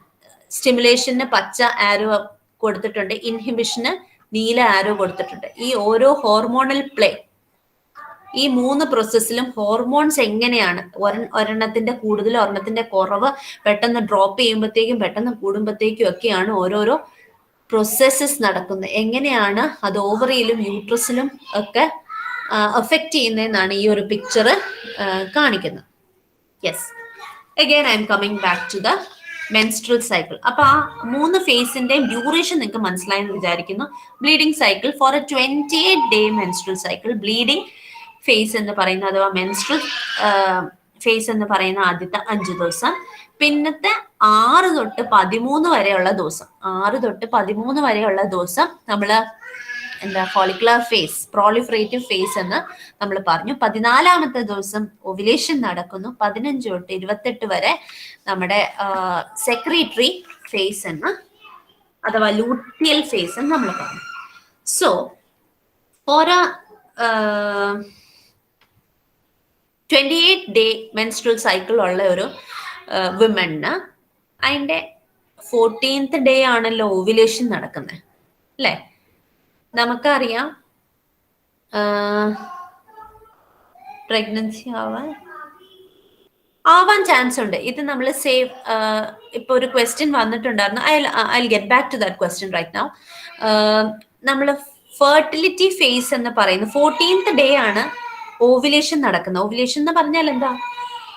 ആ ഫോളിക്കിളിൽ നിന്ന് ഇതിനെ ബോഡിയിൽ ക്യാവിറ്റിയിലേക്ക് റിലീസ് ചെയ്യുന്ന സമയത്തിനാണ് ഓവുലേഷൻ എന്ന് പറയുന്നത്. അപ്പൊ ആ ഒരു ടൈം തൊട്ട് എപ്പോ വേണമെങ്കിലും അത് അവിടെ നിന്ന് ഫിംബ്രിയെ ക്യാച്ചപ്പ് ചെയ്ത് ഫാലോപ്പിയൻ ട്യൂബ് വഴി നമ്മുടെ യൂട്രസിൽ എത്തുന്ന വരെ ഒരു സമയമുണ്ട്. യൂട്രസിൽ എത്തുന്നതിന് മുന്നേ ഫാലോപ്പിയൻ ട്യൂബിൽ വെച്ച് നടക്കണം fertilisation.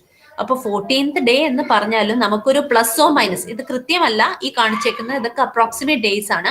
But to be on the കുറച്ചുകൂടെ ഓൺ ദ സേഫർ സൈഡ് നമുക്ക് ഫെർട്ടൈൽ ഫേസ് ആയിട്ട് അഥവാ അൺസേഫ് കുട്ടി ഉണ്ടാകാൻ സാധ്യതയുള്ള പീരീഡിനാണ് അൺസേഫ് പീരീഡ് എന്ന് നമ്മൾ പറയുന്നത്. When we are intercourse, unsafe period എന്ന് പറയുന്നത് ഓവുലേഷൻ 14ാമത്തെ ദിവസമാണ് നടക്കുന്നതെങ്കിൽ അതിന് മുന്നേ ഉള്ള ഒരു 5 ദിവസവും അതിന് പിന്നെ ഉള്ള ഒരു 5 ദിവസവും നമുക്ക് പിടിക്കാം.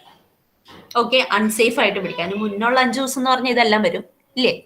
1 2 3 4 5 again another 5 19 വരെ, ഇത്രയും ദിവസങ്ങൾ 9 to 19 അൺസേഫ് ആണെന്ന് നമുക്ക് ആ ഒരു കോൺസെപ്റ്റിൽ നിന്ന്. കാരണം ഡ്യൂറിങ് ദിസ് പീരിയഡ് എപ്പോൾ വേണമെങ്കിലും ഇച്ചിരി നേരത്തെ എങ്ങാനും 14th ഡേ കൃത്യമാവണം എന്നില്ല. It can happen a few days before that also. Okay, അപ്പം to be on the safe side +5 -5 എന്ന കണക്കിൽ പോയാൽ that would be better. Unsafe ആണ്. ഓക്കെ, അപ്പൊ ബ്ലീഡിങ് സൈക്കിൾ നമ്മൾ ഡേ 1 തൊട്ട് നോക്കിയാൽ 9ാമത്തെ ദിവസം തൊട്ട് 19ാമത്തെ ദിവസം വരെ ഇന്റർകോഴ്സിൽ ഏർപ്പെട്ടാൽ എന്താണ് കുട്ടി ഉണ്ടാവാനുള്ള സാധ്യത is higher. Okay, it is comparatively higher than the other days. ഇനി I had a question. Periods ഉള്ള ദിവസവും പിന്നെ പീരിയഡ്സിന് തൊട്ട് മുന്നേ ഉള്ള ദിവസവും ആ ഒരു 5 days നമുക്ക് കൂട്ടാൻ പറ്റത്തില്ല. സേ 3 days, കാരണം ഇച്ചിരി ബ്രിമിലാവും. 4 5 എന്നൊക്കെ പറയുമ്പോഴത്തേക്കും അവിടെ സൈമിൾട്ടേനിയസ്ലി നമ്മൾ പറഞ്ഞു അല്ലെ, നമ്മൾ ആ സൈക്കിള് പഠിച്ചു വന്നപ്പോ നമ്മളൊരു കാര്യം പറഞ്ഞതേ, ഈ പീരിയഡ്സ് നടക്കുമ്പോൾ തന്നെ ഇവിടെ ഫോളിക്കിൾസ് ഡെവലപ്പ് ചെയ്തുകൊണ്ടിരിക്കുകയാണ്. Okay, so it is a risk stage. നമ്മൾ 5 വരെ പോയ റിസ്ക് സ്റ്റേജിൽ തന്നെ കയറും. അപ്പൊ I would suggest first 3 days, bleeding നടക്കുന്ന ഫസ്റ്റ് 3 days നമ്മുടെ പീരിയഡ്സ് നമുക്ക് കൃത്യമായിട്ട് ഡേറ്റ് അറിയാമെങ്കിൽ ആ ഡേറ്റിന് മുന്നേ ഉള്ള ഒരു 3 ദിവസവും I would say it would come under the safe category. Periods നടക്കുന്ന അവസാനത്തെ 1-2 ദിവസമാണെങ്കിൽ ഹൈ റിസ്ക് സ്റ്റേജ് ആയിട്ടേ പറയാൻ പറ്റത്തുള്ളൂ. കാരണം നമ്മുടെ ഫോളിക്കിൾസ് അവിടെ റെഡി ആയിക്കൊണ്ടിരിക്കുക. there may be a chance ovulation നേരത്തെ നടക്കാം. നമ്മളുടെ ബോഡിയാണ്, നമ്മൾ ഈ കണക്ക് കൂട്ടുന്ന പോലെയല്ല ബോഡിയിലെ ഫിസിയോളജിക്കൽ കാര്യങ്ങൾ നടക്കുന്നത് അല്ലെ. നമ്മൾ ചില സ്ട്രെസ്ഡ് ആവുമ്പോഴത്തേക്കും അല്ലെങ്കിൽ എൻവയൺമെന്റൽ കണ്ടീഷൻ ഹീറ്റ് കൂടുമ്പോഴത്തേക്കും ഒക്കെ ഈ പറഞ്ഞ പ്രോസസ്സിന് ചെറുതായിട്ട് അങ്ങോട്ടും ഇങ്ങോട്ടും ഒക്കെ മാറ്റങ്ങൾ വരാം. അതുകൊണ്ടാണ് നേരത്തെ ഇപ്പൊ ഐ ഹാഡ് എ ക്വസ്റ്റ്യൻ, എന്താണ് മെൻസ്ട്രേഷൻ സമയത്ത് കുട്ടി ഉണ്ടാകുമോ, ഉണ്ടായതായിട്ട് ആ സമയത്ത് കൺസീവ്ഡ് ആവാനുള്ള ചാൻസ് ഉണ്ടോ, ഉണ്ടായതായിട്ട് കേട്ടിട്ടുണ്ട്. This is the reason. Hope I am able to answer your question ചോദിച്ചത് അത് അഡ്രസ് ചെയ്തെന്ന് എനിക്ക് തോന്നുന്നു. അതിൽ ഇനി വേറെ എന്തെങ്കിലും ഡൗട്ട് ഉണ്ടോ? Any doubts please ask. Post ചെയ്യാൻ നിൽക്കല്ലേ, കാരണം I have to finish 1 more portion. ചിലപ്പോൾ കണ്ടില്ല എന്ന് വരും. ഉണ്ടോ? എന്തെങ്കിലും ഡൗട്ട് ഉണ്ടെങ്കിൽ please ask. Don't hesitate. This is something we need to know. അതുകൊണ്ടാണ് ഞാൻ ലൈവ് ക്ലാസ് തന്നെ എടുക്കുന്നത്. ഇപ്പൊ നിങ്ങൾ ചോദിച്ചില്ലെങ്കിൽ എപ്പോഴാ മനസ്സിലാക്കുക? Do you have any doubts? If so please, ഇനിയിപ്പോൾ ചോദിക്കാൻ മടിയാണെങ്കിൽ ചാറ്റ് ബോക്സിൽ ഇട്ടേക്ക്. I will come back. Else I'm moving forward അടുത്ത ടോപ്പിക്കിലേക്ക്. ഓക്കെ, അടുത്ത ടോപ്പിക്കിലേക്ക് ഫെർട്ടിലൈസേഷൻ. ഫെർട്ടിലൈസേഷൻ ഗമീറ്റ്സ് ആണ് ഫെർട്ടിലൈസ് ചെയ്യണേന്ന് നമുക്കറിയാം. ഇപ്പം ഹ്യൂമൻ ബേസിന്റെ കേസിലാണെങ്കിൽ ഈ ഫാലോപ്പിയൻ ട്യൂബിൽ വെച്ചാണ് ഫെർട്ടിലൈസേഷൻ നടക്കുന്നതെന്ന് അത്തരം കാര്യങ്ങളൊക്കെ നമ്മൾ മനസ്സിലാക്കിയിട്ടുണ്ട്. ഇനി ഈ ഫെർട്ടിലൈസേഷൻ എന്ന് പറയുന്ന പ്രോസസ്സ് നമ്മൾ മനസ്സിലാക്കിയത് അല്ലെങ്കിൽ നമ്മൾ കേട്ട് പഠിച്ചേക്കുന്നതൊക്കെ വെച്ച് നമ്മുടെ എഗ് വരുന്നു, സ്പേം വരുന്നു, കൂട്ടിമുട്ടുന്നു, ഫ്യൂസ് ചെയ്യുന്നു, ഉണ്ടാകുന്നു സൈഗോട്ട്.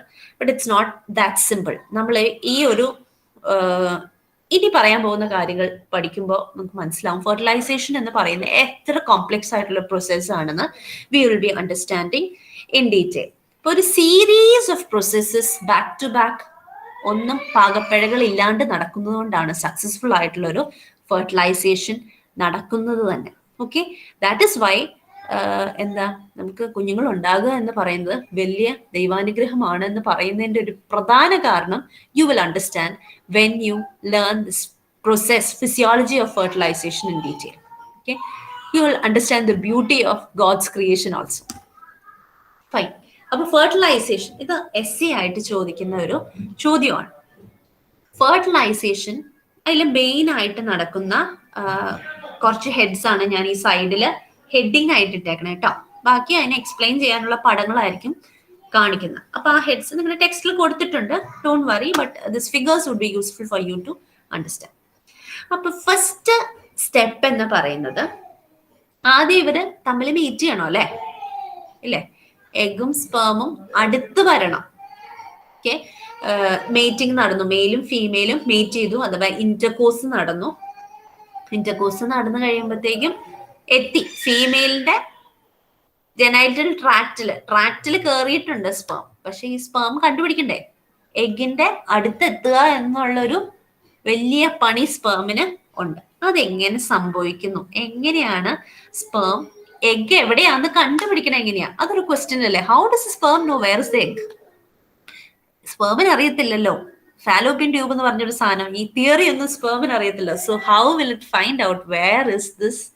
ഇത് പോയി ഫ്യൂസ് ചെയ്യേണ്ട എഗ് എവിടെയാ കിടക്കുന്നതെന്ന് എങ്ങനെയാണ് മനസ്സിലാക്കണം?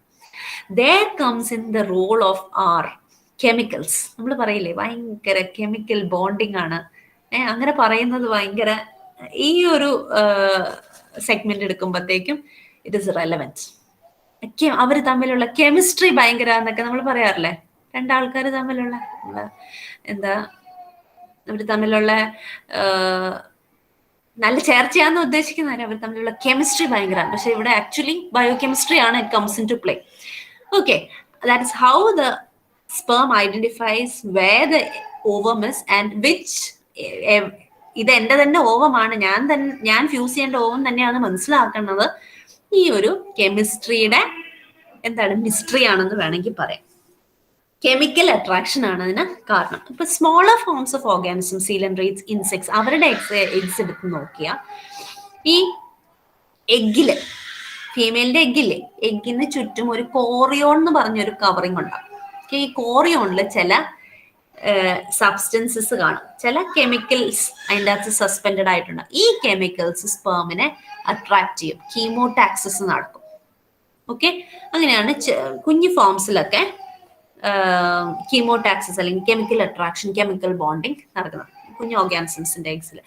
ഇത് എക്സ്പെരിമെന്റലി നമ്മൾ നടത്തി നോക്കിയിട്ടുള്ളതാണ്. അതായത് ഈ പറഞ്ഞ എഗ്സിന്റെ ഒക്കെ ഈ കോറിയോൺ എന്ന് പറഞ്ഞ ഔട്ടർ ലെയർ അങ്ങ് കെമിക്കൽ കാണപ്പെടുന്ന ഈ കോറിയോൺ എന്ന് പറഞ്ഞ ലെയർ റിമൂവ് ചെയ്താൽ ഇതിന്റെ മൂവ്മെന്റ് വളരെ സ്ലോ ഡൗൺ ആവും, അട്രാക്ഷൻ കുറയും. അതുകൊണ്ട് മനസ്സിലാവുന്നില്ല സ്പേമിന് എങ്ങോട്ടാ പോകുന്നത്. അപ്പം എൻ്റെ അട്രാക്ഷൻ കുറഞ്ഞു പോകുന്ന ഒരവസ്ഥ നമ്മൾ എക്സ്പെരിമെന്റലി ഓരോരോ എംബ്രിയോളജിസ്റ്റ് പ്രൂവ് ചെയ്തിട്ടുള്ളതാണ്.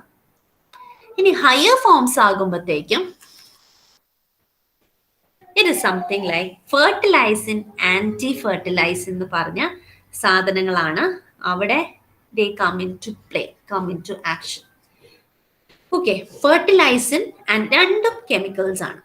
ഓക്കെ, മ്യൂക്കോ കെമിക്കൽസ് എന്ന് വെച്ചാൽ പ്രോട്ടീനീഷ്യസ് സബ്സ്റ്റൻസ്. ഫെർട്ടിലൈസൻ എന്ന് പറയുന്നത് ഒരു പ്രോട്ടീനാണ്, ആന്റി ഫെർട്ടിലൈസൻ എന്ന് പറയുന്നത് ഒരു പ്രോട്ടീനാണ്.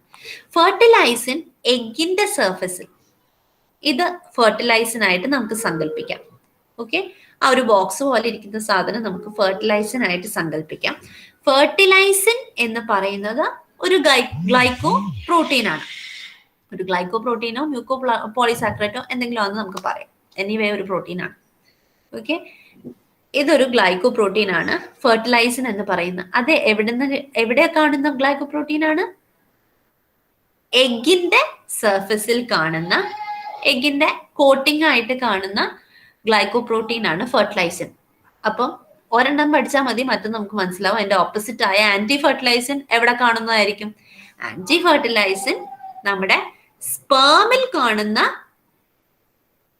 പ്രോട്ടീൻ ആണെന്ന് അപ്പൊ തന്നെ എവിഡന്റ് ആണ് അല്ലെ? ആന്റി ഫെർട്ടിലൈസൻ ഒരു ആസിഡ് പ്രോട്ടീൻ ആണ് സ്പേമിന്റെ സർഫസിൽ കാണുന്നത്. ഇനി ഈ ആന്റി ഫെർട്ടിലൈസറിന് ഒരു പ്രത്യേകതയുണ്ട്. അതിന് പ്രത്യേക ബൈൻഡിങ് സൈറ്റ് ഉണ്ട്. കണ്ടോ, ഇങ്ങനെ മുളച്ചിരിക്കുന്ന സാധനങ്ങൾ കണ്ടോ? ഇത് സ്പേമിനെയാണ് ഈ കാണിച്ചേക്കുന്ന വാലുള്ള സ്പേം. സ്പേമിന്റെ പുറത്ത് കാണുന്ന ആന്റി ഫെർട്ടിലൈസൻ എന്ന ആസിഡ് പ്രോട്ടീൻ, അതിന് പ്രത്യേക ബൈൻഡിങ് സൈറ്റ് ഉണ്ട്. ഈ ബൈൻഡിങ് സൈറ്റ് കൃത്യമായിട്ട് എഗിന്റെ പുറത്തുള്ള അല്ലെങ്കിൽ എഗ്ഗുമായിട്ട് അസോസിയേറ്റ് ചെയ്ത് കാണുന്ന ഫെർട്ടിലൈസൻ എന്ന പ്രോട്ടീനായിട്ട് മാത്രമേ ബൈൻഡ് ചെയ്യത്തുള്ളൂ. സ്പീഷീസ് സ്പെസിഫിക് ആണ്. ഓക്കെ, നമ്മുടെ ലോക്ക് ആൻഡ് കീ മെക്കാനിസം പോലെ എൻസൈമും സബ്സ്ട്രേറ്റും കൂടി ചേർന്ന് ഒരു കോംപ്ലക്സ് ആകുന്നത് പോലെയാണ് ഇതും ഒരു കോംപ്ലക്സ് ആകുന്നത്. കറക്റ്റ് ആയിട്ടുള്ള സ്ഥലത്ത് വന്ന് കറക്റ്റ് ഈ റിസപ്റ്ററിന് ഫിറ്റ് ചെയ്യാൻ പറ്റുന്ന ഒരു ഭാഗം വരുമ്പോൾ മാത്രമേ ആ ഒരു ഫെർട്ടിലൈസൻ മോളിക്യൂൾ ആയിട്ട് മാത്രമേ അത് യോജിക്കത്തുള്ളൂ. മനസ്സിലായോ? That is how it operates. For say, നമ്മളിപ്പം ഇതിപ്പോ സീ ഏർച്ചിന്റെ എക്സാമ്പിളാണ് കാണിച്ചേക്കുന്നത്. നമ്മളിപ്പോ സീ ഏർച്ചിന്റെ സ്പേം ഇട്ടു, സീ ഏർച്ചിന്റെ എഗ് ഇട്ടു, ഒരു സൊല്യൂഷനിൽ ഇട്ടു എന്നിരിക്കുക. ജസ്റ്റ് സങ്കല്പിക്കുക, സീ ഏർച്ചിന്റെ എഗ്ഗും സ്പേമും ഒരു ബീക്കറിലിട്ടു. അതുപോലെ വേറെ ഏതെങ്കിലും ഫിഷിന്റെ എഗ്ഗും സ്പേമും ഒരു ബീക്കറിലിട്ടു. ഇത് ക്രോസ് ഫെർട്ടിലൈസേഷൻ ഒരു കാരണവശാലും സംഭവിക്കത്തില്ല. സീ ഏർച്ചിന്റെ സ്പേം സീ ഏർച്ചിന്റെ എഗ്ഗുമായിട്ട് മാത്രമേ ബൈൻഡ് ചെയ്യത്തുള്ളൂ. അതുപോലെ ഫിഷിന്റെ സ്പേം ഫിഷിന്റെ എഗ്ഗുമായിട്ട് മാത്രമേ ബൈൻഡ് ചെയ്യത്തുള്ളൂ. വൈ?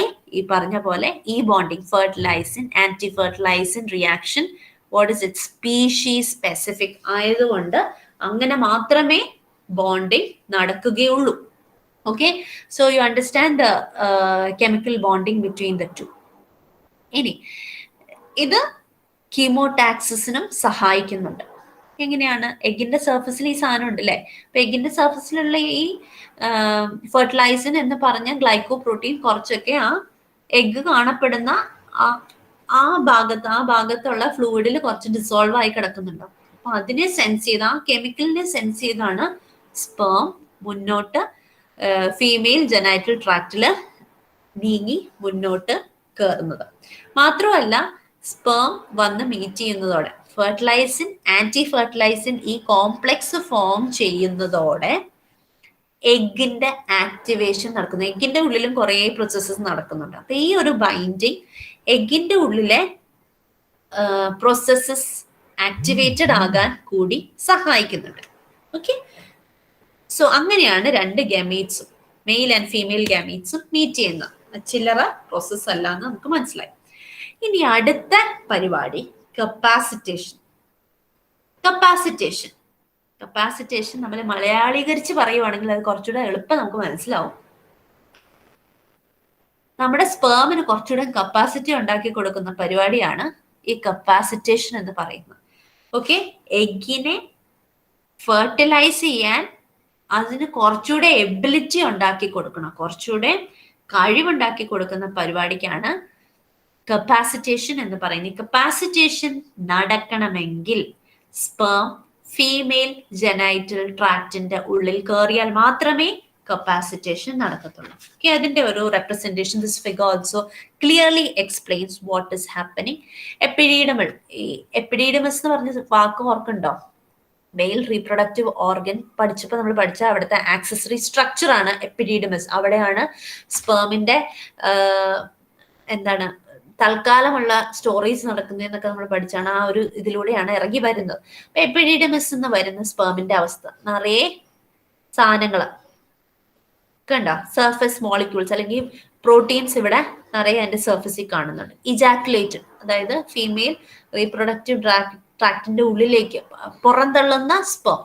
ഇജാക്കുലേഷൻ നടന്നു കഴിയുമ്പോഴുള്ള സ്പേം ഇങ്ങനെയാണ്. അതായത് സെമിനൽ പ്ലാസ്മയും കൂടെ കൂടിയ കുറച്ചുകൂടെ അതിന് മൂവ്മെന്റ് സഹായിക്കുന്ന പ്ലാസ്മയൊക്കെ അതിന്റെ കൂടെ ഉണ്ട്, വിസ്കസ് ഫ്ലൂയിഡ് കൂടെ ഉണ്ട്. അതുകൊണ്ടാണ് ഇച്ചിരി കൂടെ ഒരു തിളങ്ങിയ അവസ്ഥയിൽ ഇത് കാണുന്നത്. ഇനി ഫീമെയിൽ ട്രാക്റ്റിൽ എത്തിക്കഴിയുമ്പോഴോ വാട്ട് ഈസ് ഹാപ്പനിങ്? ഇതിനെ കവർ ചെയ്തിരിക്കുന്ന ഇവിടെ നമ്മൾ കണ്ടു ഈ സ്പേമിന്റെ പുറത്ത് ചില റിസെപ്റ്റേഴ്സ് ഉണ്ടെന്ന് പറഞ്ഞു അല്ലെ. ആന്റി ഫെർട്ടിലൈസിൻ ഉണ്ട്. ആ ആന്റി ഫെർട്ടിലൈസിന്റെ റിസെപ്റ്റേഴ്സ് ഉണ്ടെന്ന് പറഞ്ഞു. ഈ റിസെപ്റ്റേഴ്സിനൊക്കെ മൂടി പൊത്തി വെച്ചേക്കുക ഈ മഞ്ഞ കളർ സാധനം എന്ന് പറഞ്ഞ ട്രാക്റ്റിന്റെ ഉള്ളിലേക്ക് എത്തിക്കഴിയുമ്പോഴത്തേക്കും ഈ മഞ്ഞ കളർ സാധനങ്ങളൊക്കെ അങ്ങ് നീങ്ങും. ഓക്കെ, അഥവാ സർഫസ് മോളിക്യൂൾസ് ഒക്കെ അങ്ങ് നീങ്ങിപ്പോകും. So what happens? എക്സ്പോസ്ഡ് ആവും. എന്ത്? റിസെപ്റ്റർ മോളിക്യൂൾസ് എക്സ്പോസ്ഡ് ആവും. അതിനെയാണ് കപ്പാസിറ്റേഷൻ എന്ന് പറയുന്നത്. റിസെപ്റ്റർ സൈറ്റ്സ് എക്സ്പോസ്ഡ് ആകുമ്പോഴത്തേക്ക് അതിന് എഗ്ഗിന്റെ സൈറ്റ്സുമായിട്ട് പോയി അല്ലെങ്കിൽ എഗ്ഗിന്റെ സൈറ്റ്സ് ആയിട്ട് പോയി അറ്റാച്ച് ചെയ്യാൻ പറ്റുമോ? പറ്റത്തില്ല. അപ്പൊ അതിനുള്ള കപ്പാസിറ്റി കിട്ടുന്ന പ്രോസസ്സിനാണ് കപ്പാസിറ്റേഷൻ എന്ന് പറയുന്നത്. അടുത്തത് സ്പേം പെനിട്രേഷൻ. നൗ എത്തി, രണ്ട് എഗ്ഗും സ്പേമും എത്തി, അടുത്തെത്തി അല്ലെ. സ്പേമിന് കപ്പാസിറ്റി ഒക്കെ കിട്ടി. ഇനി ഈ സ്പേം ഉള്ളിലേക്ക്, എഗ്ഗിന്റെ ഉള്ളിലേക്ക് കയറണം. എഗ്ഗിന്റെ മെംബ്രെയിൻസ് ആണ് ഇവിടെ കാണിച്ചേക്കുന്നത്.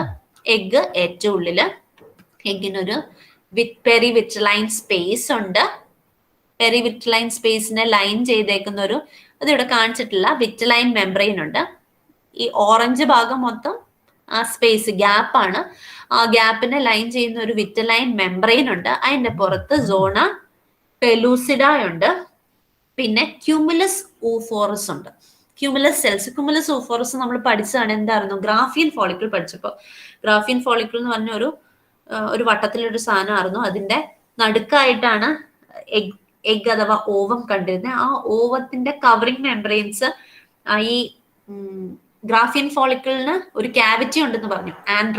ആൻഡ്രത്തില് തൂക്കിയിട്ടേക്കണ പോലെയാണ് എഗ്ഗ് കിടക്കുന്നത്. അപ്പൊ തൂക്കി ഇട്ടേക്കുന്ന ഈ ക്യൂമുലസ് ഊഫോറസ് എന്ന് പറഞ്ഞ ഒരു തണ്ടിലാണ്, അല്ലെങ്കിൽ ഒരു സ്റ്റോക്ക് ഓഫ് സെൽസ് എന്ന് പറയാം. കുറെ സെല്ലുകൾ ചേർന്ന് ഒരു തണ്ട് പോലെയായിട്ട് അത് ഫോം ചെയ്തിട്ടുണ്ട്. അതിനാണ് ക്യൂമുലസ് ഊഫോറസ് എന്ന് പറഞ്ഞത്. അപ്പോൾ ഓവുലേഷൻ നടക്കുമ്പോൾ ക്യൂമുലസും കൂടെ ചേർന്നാണ് ഈ പുറത്തേക്ക് തണ്ടോട് കൂടിയാ പൊട്ടി ചാടി വരുന്നത്.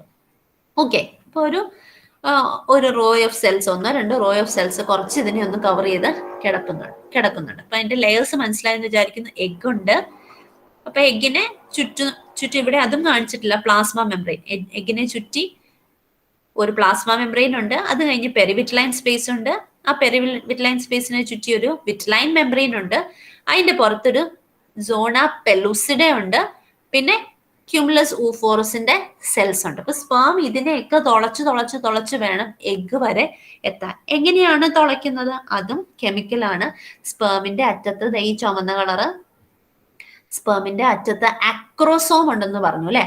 സ്പേമിന്റെ ഹെഡിന്റെ ടിപ്പിലായിട്ട് അക്രോസോം എന്ന് പറഞ്ഞൊരു ബോഡി ഉണ്ട്, ഒരു വാക്യൂൾ ഉണ്ടെന്ന് പറഞ്ഞു. അതിന്റെ ഉള്ളിൽ നിറയെ ലൈറ്റിക് എൻസൈംസ് ആണ്. ലൈസിസിന് സഹായിക്കുന്ന എൻസൈമാണ് അത്. ഹയാൽയൂറോണിഡേസ് എന്ന് പറഞ്ഞൊരു എൻസൈം ഈ അക്രോസോമിന്റെ ഉള്ളിലുണ്ട്. ആ എൻസൈം റിലീസ് ചെയ്യുന്നത് വഴി ഈ സെൽസിനെയൊക്കെ ചേർത്ത് ഒട്ടിച്ചു വെച്ചേക്കുന്ന ഹയാൽയൂറോണിക് ആസിഡ് എന്ന് പറഞ്ഞൊരു സബ്സ്റ്റൻസ് ആണ് ഈ സെൽസിനെയൊക്കെ ഒരുമിച്ച് ചേർത്ത് പിടിക്കുന്നത്. അപ്പൊ ആ ഹയാൽയൂറോണിക് ആസിഡിനെ ഡിസിൻറ്റിഗ്രേറ്റ് ചെയ്യാൻ കഴിവുള്ള എൻസൈമാണ് ഹയാൽയൂറോണിഡേസ്. അതാണ് അക്രോസോമിൽ സ്പേമിന്റെ ഹെഡിൽ കാണുന്നത്. അത് റിലീസ് ചെയ്താണ് ഇതിനെയൊക്കെ എന്താണ് പൊട്ടിച്ച് സ്പേം പെനിട്രേറ്റ് ചെയ്ത് ഉള്ളിലേക്ക് കയറുന്നത്. അങ്ങനെ സ്പേം ഉള്ളിലേക്ക് കയറി പുരോഗമിച്ചുകൊണ്ടിരിക്കുകയാണ്. അങ്ങനെ കയറി പോകുമ്പോഴത്തേക്കും അതിന് എഗ്ഗുമായിട്ട് കോണ്ടാക്റ്റിൽ എത്തിപ്പെടുമ്പോഴത്തേക്കും ആദ്യം നമ്മുടെ ക്യൂമുലസ് ഊഫോറസിന്റെ സെൽസ് പെനിട്രേറ്റ് ചെയ്ത് കയറി ഇനി എഗ്ഗിന്റെ ലെയറുമായിട്ട് കോണ്ടാക്ട് ചെയ്ത് കഴിയുമ്പോഴത്തേക്കും എഗ്ഗിന്റെ ഔട്ടർ ലെയർ ഉണ്ട് അല്ലെ, സോണ പെല്ലൂസിഡ, അത് കഴിഞ്ഞ് വിറ്റലൈൻ മെംബ്രെയിൻ, അത് കഴിഞ്ഞ് വിറ്റലൈൻ സ്പേസ് ഉണ്ട്, അത് കഴിഞ്ഞ് പ്ലാസ്മ മെംബ്രെയിൻ ഉണ്ട്, അത് കഴിഞ്ഞാണ് എഗ്ഗിന്റെ ഉള്ളിലേക്ക് കയറാൻ പറ്റുന്നത്. അപ്പൊ എഗ്ഗിന്റെ ഔട്ടർ മെംബ്രെയിൻ ആയിട്ട് അത് കോണ്ടാക്ട് ചെയ്ത് കഴിയുമ്പോഴത്തേക്കും ഓക്കെ, കോണ്ടാക്ട് ചെയ്ത് കഴിയുമ്പോഴത്തേക്കും കുറച്ച് ചേഞ്ചസ് ഇവിടെ നടക്കുന്നുണ്ട്. ഇവിടെ നോക്കിക്കേ, സ്പേം ഇങ്ങനെ കയറി വരികയാണ്. സ്പേമിന്റെ ആ ആക്രോസോമിന്റെ ഭാഗം നോക്കിക്കേ, കോണ്ടാക്ട് ചെയ്യുമ്പോഴത്തേക്കും ആക്രോസോമിന്റെ ഭാഗം ഒരു ട്യൂബ് പോലെ at the point of contact ഒരു ട്യൂബ് പോലെയായി മാറി. അത് ട്യൂബിലൂടെയാണ് സ്പേമിന്റെ ഹെഡിലുള്ള കണ്ടൻസ് ഉള്ളിലേക്ക് കയറ്റി വിടുന്നത്. കുറച്ചുകൂടെ ക്ലിയർ ആയിട്ട് നിങ്ങളുടെ ടെക്സ്റ്റിലെ പടം ഞാൻ എടുത്തിട്ടുണ്ട്. This is what is happening. സ്പേമിന്റെ ഭാഗമാട്ടോ, സ്പേമിന്റെ ഹെഡ് ഭാഗമാണ്, സ്പേമിന്റെ ആക്രോസോം ആണ് ഈ കാണിച്ചേക്കുന്നത്, സ്പേമിന്റെ ന്യൂക്ലിയസ് ആണ് ഈ കാണിച്ചേക്കുന്നത്. അത് എഗ്ഗിന്റെ ഔട്ടർ എൻവലപ്പ് ആയിട്ട് മീറ്റ് ചെയ്യുമ്പോൾ സംഭവിക്കുന്ന കാര്യമാണ് ഈ പറഞ്ഞേക്കുന്നത്. ഇങ്ങനെ വന്ന് മീറ്റ് ചെയ്യുമ്പോൾ വാട്ട് ഈസ് ഹാപ്പനിങ്, ഇത് പൊട്ടുന്നു. ഓക്കെ, ആ ടിപ്പ് ആക്രോസോം പൊട്ടി ആക്രോസോമിന്റെ കണ്ടൻസ് അങ്ങോട്ട് റിലീസ് ചെയ്ത് ദെൻ ഇതിന്റെ ഉള്ളിലുള്ള ആക്രോസോമിന്റെ മെംബ്രെയിൻ അതൊരു ട്യൂബ് പോലെ ആക്രോസോം ട്യൂബ് ഫോർമേഷൻ നടക്കുന്നു. ആ ട്യൂബ് ഉള്ളിലേക്ക് എഗ്ഗിന്റെ ഔട്ടർ മെംബ്രെയിൻ തൊടുമ്പോഴാണ് ഇത് സംഭവിക്കുന്നത്. എഗ്ഗിന്റെ ഇന്നർ എൻവലപ്പിന്റെ ഉള്ളിലേക്ക് ഈ ട്യൂബ് നീങ്ങി നീങ്ങി കയറുന്നു. അതിനാണ് ആക്രോസോം ട്യൂബ് ഫോർമേഷൻ അല്ലെങ്കിൽ ആക്രോസോം റിയാക്ഷൻ എന്ന് നമ്മൾ പറയുന്നത്. അങ്ങനെ ഉള്ളിലേക്ക് കയറിയേക്കുന്ന ട്യൂബ് വാട്ട് ഈസ് ഹാപ്പനിങ് ദാ ഈ ആക്രോസോം റിയാക്ഷൻ ആണ് ഇവിടെ കാണിച്ചേക്കുന്നത്. ആക്രോസോം റിയാക്ഷന്റെ ഭാഗമായിട്ട് ഒരു ട്യൂബ് പോലെ ഫോം ചെയ്ത് ഉള്ളിലേക്ക് കയറുന്നു. ഉള്ളിലേക്ക് കയറി ആ ട്യൂബ് കയറി കയറി കയറി അവസാനം ഏറ്റവും ഉള്ളിലുള്ള എഗ്ഗിന്റെ മെംബ്രെയിൻ, എഗ്ഗിന്റെ പ്ലാസ്മ മെംബ്രെയിൻ വരെ ഈ പറഞ്ഞ സ്പേമിന്റെ പ്ലാസ്മ മെംബ്രെയിനും ആക്രോസോമൽ മെംബ്രെയിനും എഗ്ഗിന്റെ പ്ലാസ്മ മെംബ്രെയിന്റെ അവിടം വരെ ട്യൂബ് പോലെ ഫോം ചെയ്ത് ഉള്ളുവരെ എത്തുന്നു.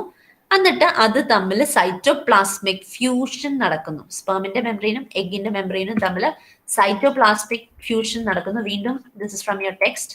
ഇതിങ്ങനെ ആ ട്യൂബ് ഉള്ളിലേക്ക് കയറി കയറി സംഭവിക്കുന്ന കാര്യം. കയറി കയറി അതിന്റെ കണ്ടൻസ് എഗ്ഗിന്റെ ഉള്ളിലേക്ക് കയറ്റി വിടുക. ആ ട്യൂബ് വഴി ആ കണ്ടൻസ് കയറ്റി വിടുന്ന.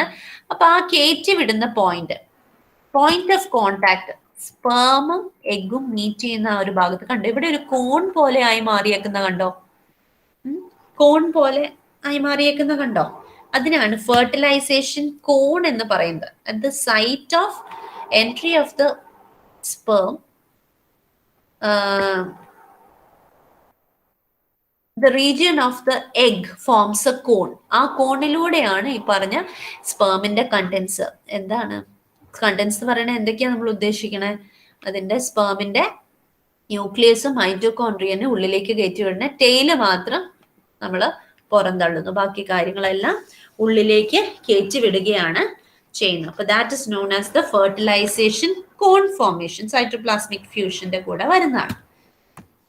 ഇനി ഇതൊക്കെ ഉള്ളിൽ കയറി വരുമ്പോഴത്തേക്കും, ഇത് ഉള്ളിൽ കയറണമെന്നില്ല, ആദ്യം തന്നെ ഞാൻ പറഞ്ഞു സ്പേമും എഗ്ഗും നമ്മൾ ആന്റി ഫെർട്ടിലൈസിൻ അത് ബൈൻഡിങ് നടക്കുമ്പോൾ തന്നെ എഗ്ഗിന്റെ ഉള്ളിൽ കുറേ കാര്യങ്ങളൊക്കെ നടന്നു തുടങ്ങും. ഓക്കെ, അതിൽ പെട്ടതാണ് ഈ കോർട്ടിക്കൽ റിയാക്ഷൻ.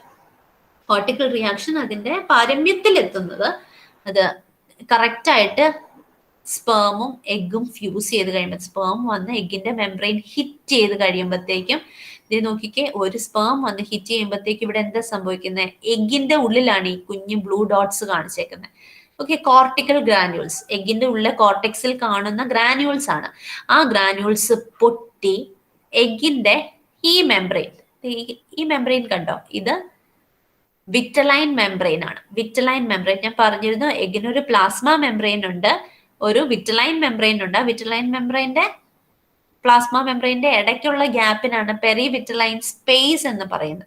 അപ്പൊ ഈ ഗ്രാന്യൂൾസ് പൊട്ടി പ്ലാസ്മ മെംബ്രെയിന്റെ അങ്ങോട്ട് ചേർന്ന് പൊട്ടി ഈ സ്പേസിന്റെ ഉള്ളിലേക്ക് ഗ്രാന്യൂൾസ് റിലീസ് ചെയ്യുന്നു. അതുകൊണ്ട് എന്താ സംഭവിക്കുന്നത്, ഈ ഒരു സ്പേസ് അങ്ങ് വലുതാവുന്ന കണ്ടോ, കുറച്ചുകൂടെ ക്ലിയർ ആയിട്ട് നിങ്ങളുടെ ടെക്സ്റ്റിൽ അത് കാണിച്ചിട്ടുണ്ട്. വിറ്റ്ലൈൻ മെംബ്രെയിൻ, ഇത് പ്ലാസ്മ മെംബ്രെയിൻ, ഇത് കോർട്ടിക്കൽ ഗ്രാന്യൂൾസ്. ഈ ഒരു സ്പേം വന്ന് എഗ്ഗുമായിട്ട് ആദ്യം ബൈൻഡ് ചെയ്ത് കഴിഞ്ഞാൽ അതിന്റെ ബൈൻഡിങ് നടന്ന ഫ്യൂഷൻ, അതിന്റെ സർഫസ് സ്പേമും എഗ്ഗും കോണ്ടാക്ട് ചെയ്ത് കഴിഞ്ഞാൽ, രണ്ടിന്റെ മെംബ്രെയിൻസ് കോണ്ടാക്ട് ചെയ്താൽ ആദ്യം നടക്കുന്ന പ്രോസസ്സാണ് ഈ പറയുന്നത്. എഗ്ഗിന്റെ ഉള്ളിലുള്ള കോർട്ടിക്കൽ ഗ്രാന്യൂൾസ് ഈ പറഞ്ഞ എഗ്ഗിന്റെ പെരിവിറ്റലൈൻ സ്പേസ്, ഈ സ്പേസിന്റെ ഉള്ളിലേക്ക് റിലീസ് ചെയ്യുന്നു. എന്നിട്ട് ഈ ഗ്രാന്യൂൾസും വിറ്റലൈൻ മെംബ്രെയിനും കൂടെ ചേർന്ന് നോക്കിക്കേ, ഡാർക്ക് കളറായി. വിറ്റലൈൻ മെംബ്രെയിൻ എന്ന് പറഞ്ഞു കഴിഞ്ഞാൽ നമുക്ക് തിരിച്ചറിയാൻ പറ്റത്തില്ല. വിറ്റലൈൻ മെംബ്രെയിൻ ഒരു തിൻ സാധനമായിരുന്നു. ആ സാധനം ഇതിന്റെ ഉള്ള കണ്ടന്റ്സും കൂടെ ചേർന്ന് ഡാർക്ക് ബ്ലാക്ക് ഒരു തിക്ക് മെംബ്രെയിൻ ആയി മാറുന്നു. പെരിവിറ്റലൈൻ സ്പേസ് അവിടെ തന്നെയുണ്ട്, അത് ഇച്ചിരിയും കൂടെ വലിയൊരു സ്പേസ് ആയി മാറുന്നു. ഫെർട്ടിലൈസേഷൻ മെംബ്രെയിൻ എന്ന് പറഞ്ഞൊരു തിക്ക് മെംബ്രെയിൻ ആയി വിറ്റലൈൻ മെംബ്രെയിൻ തിക്കൻ ചെയ്യുന്നു. ഇതുകൊണ്ടുള്ള ഉപയോഗം എന്താ, വേറെ സ്പേമുകൾ ഉള്ളിൽ കയറാൻ ഇനി സാധ്യമല്ല.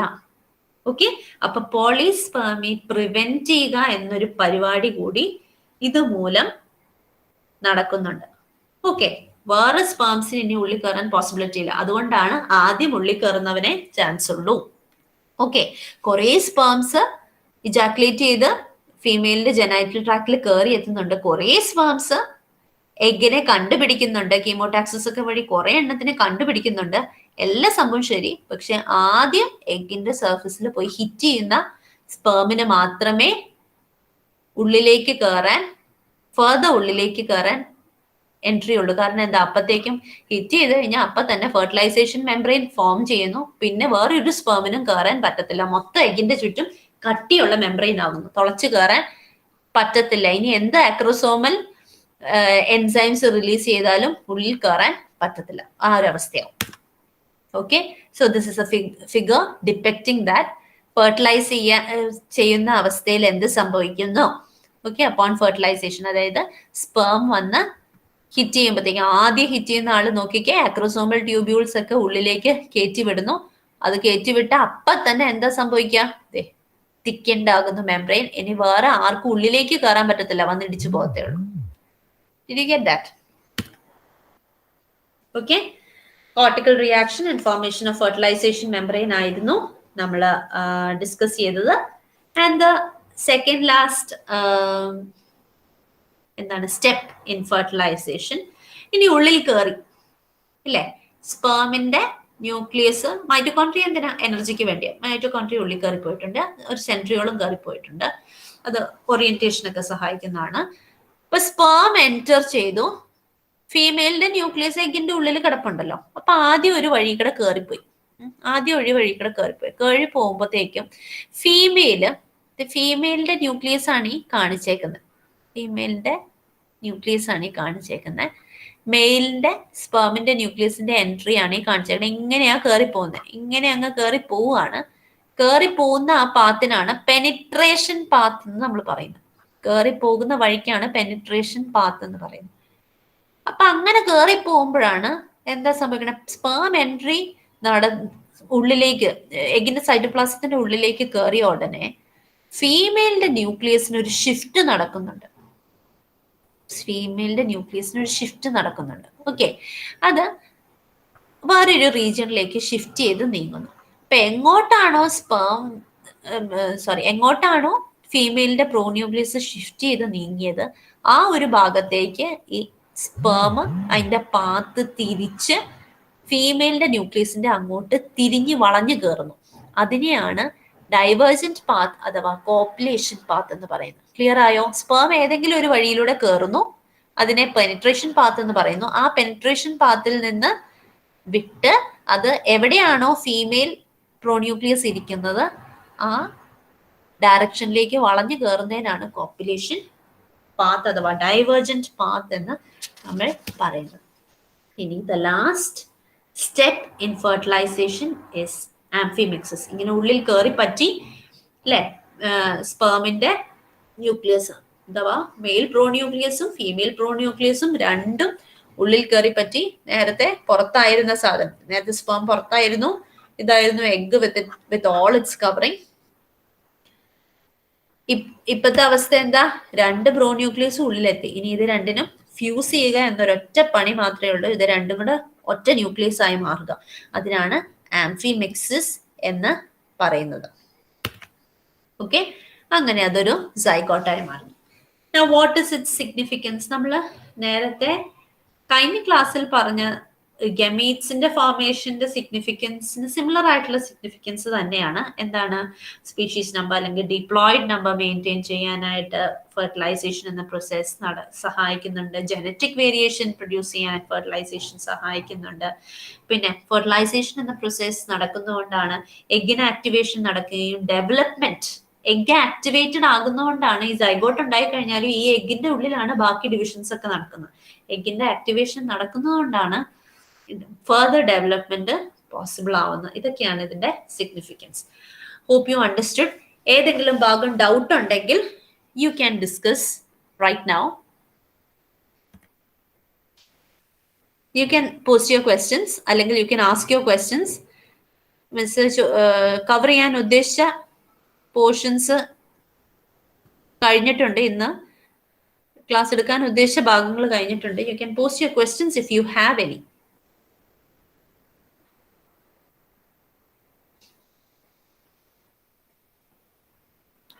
അൺമ്യൂട്ട് ചെയ്തിട്ട് ചോദിക്കാവുന്നതാണ്. എന്നെ ടൈപ്പ് ചെയ്ത് you need in waste your time.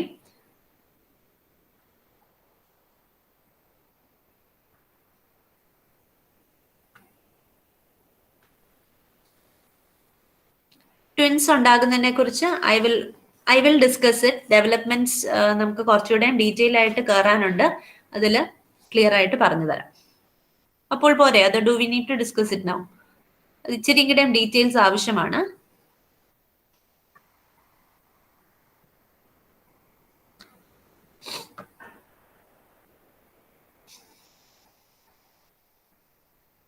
Did you understand what was told? 2 essay ആണ് ഇന്ന് ഡിസ്കസ് ചെയ്തത്. റീപ്രൊഡക്റ്റീവ് സൈക്കിൾ, നമ്മുടെ മെൻസ്ട്രൽ സൈക്കിൾ ഉൾപ്പെടുന്ന റീപ്രൊഡക്റ്റീവ് സൈക്കിൾ ഡിസ്കസ് ചെയ്തു. ഫെർട്ടിലൈസേഷൻ ഡിസ്കസ് ചെയ്തു. ഫെർട്ടിലൈസേഷന്റെ ഓരോരോ ഡീറ്റെയിൽ ആയിട്ടുള്ള ഭാഗങ്ങളാണ് നമ്മൾ മനസ്സിലാക്കിയത്. Now you would have understood how difficult this process of fertilization is. നമ്മൾ ചിന്തിക്കുന്ന പോലെ ഒരു എഗ് സ്പേം അല്ലെങ്കിൽ ഒന്ന് മേറ്റ് ചെയ്താൽ അപ്പൊ കുട്ടി ഉണ്ടാവുന്നു. No, nothing like that. It is a very complex process.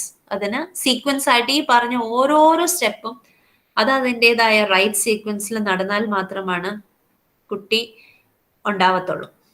Okay, അതും ഇനി ഫർദർ ഡീറ്റെയിൽസ് നമ്മൾ പഠിക്കുമ്പോൾ നമുക്ക് മനസ്സിലാവും. ഒരു ഹെൽത്തി ആയിട്ടുള്ള കുട്ടി ഉണ്ടാകുക എന്ന് പറഞ്ഞാൽ അത് ഇതിലും എത്രയധികം ഒരു ബ്ലെസ്സിങ് ആണെന്നുള്ളത്.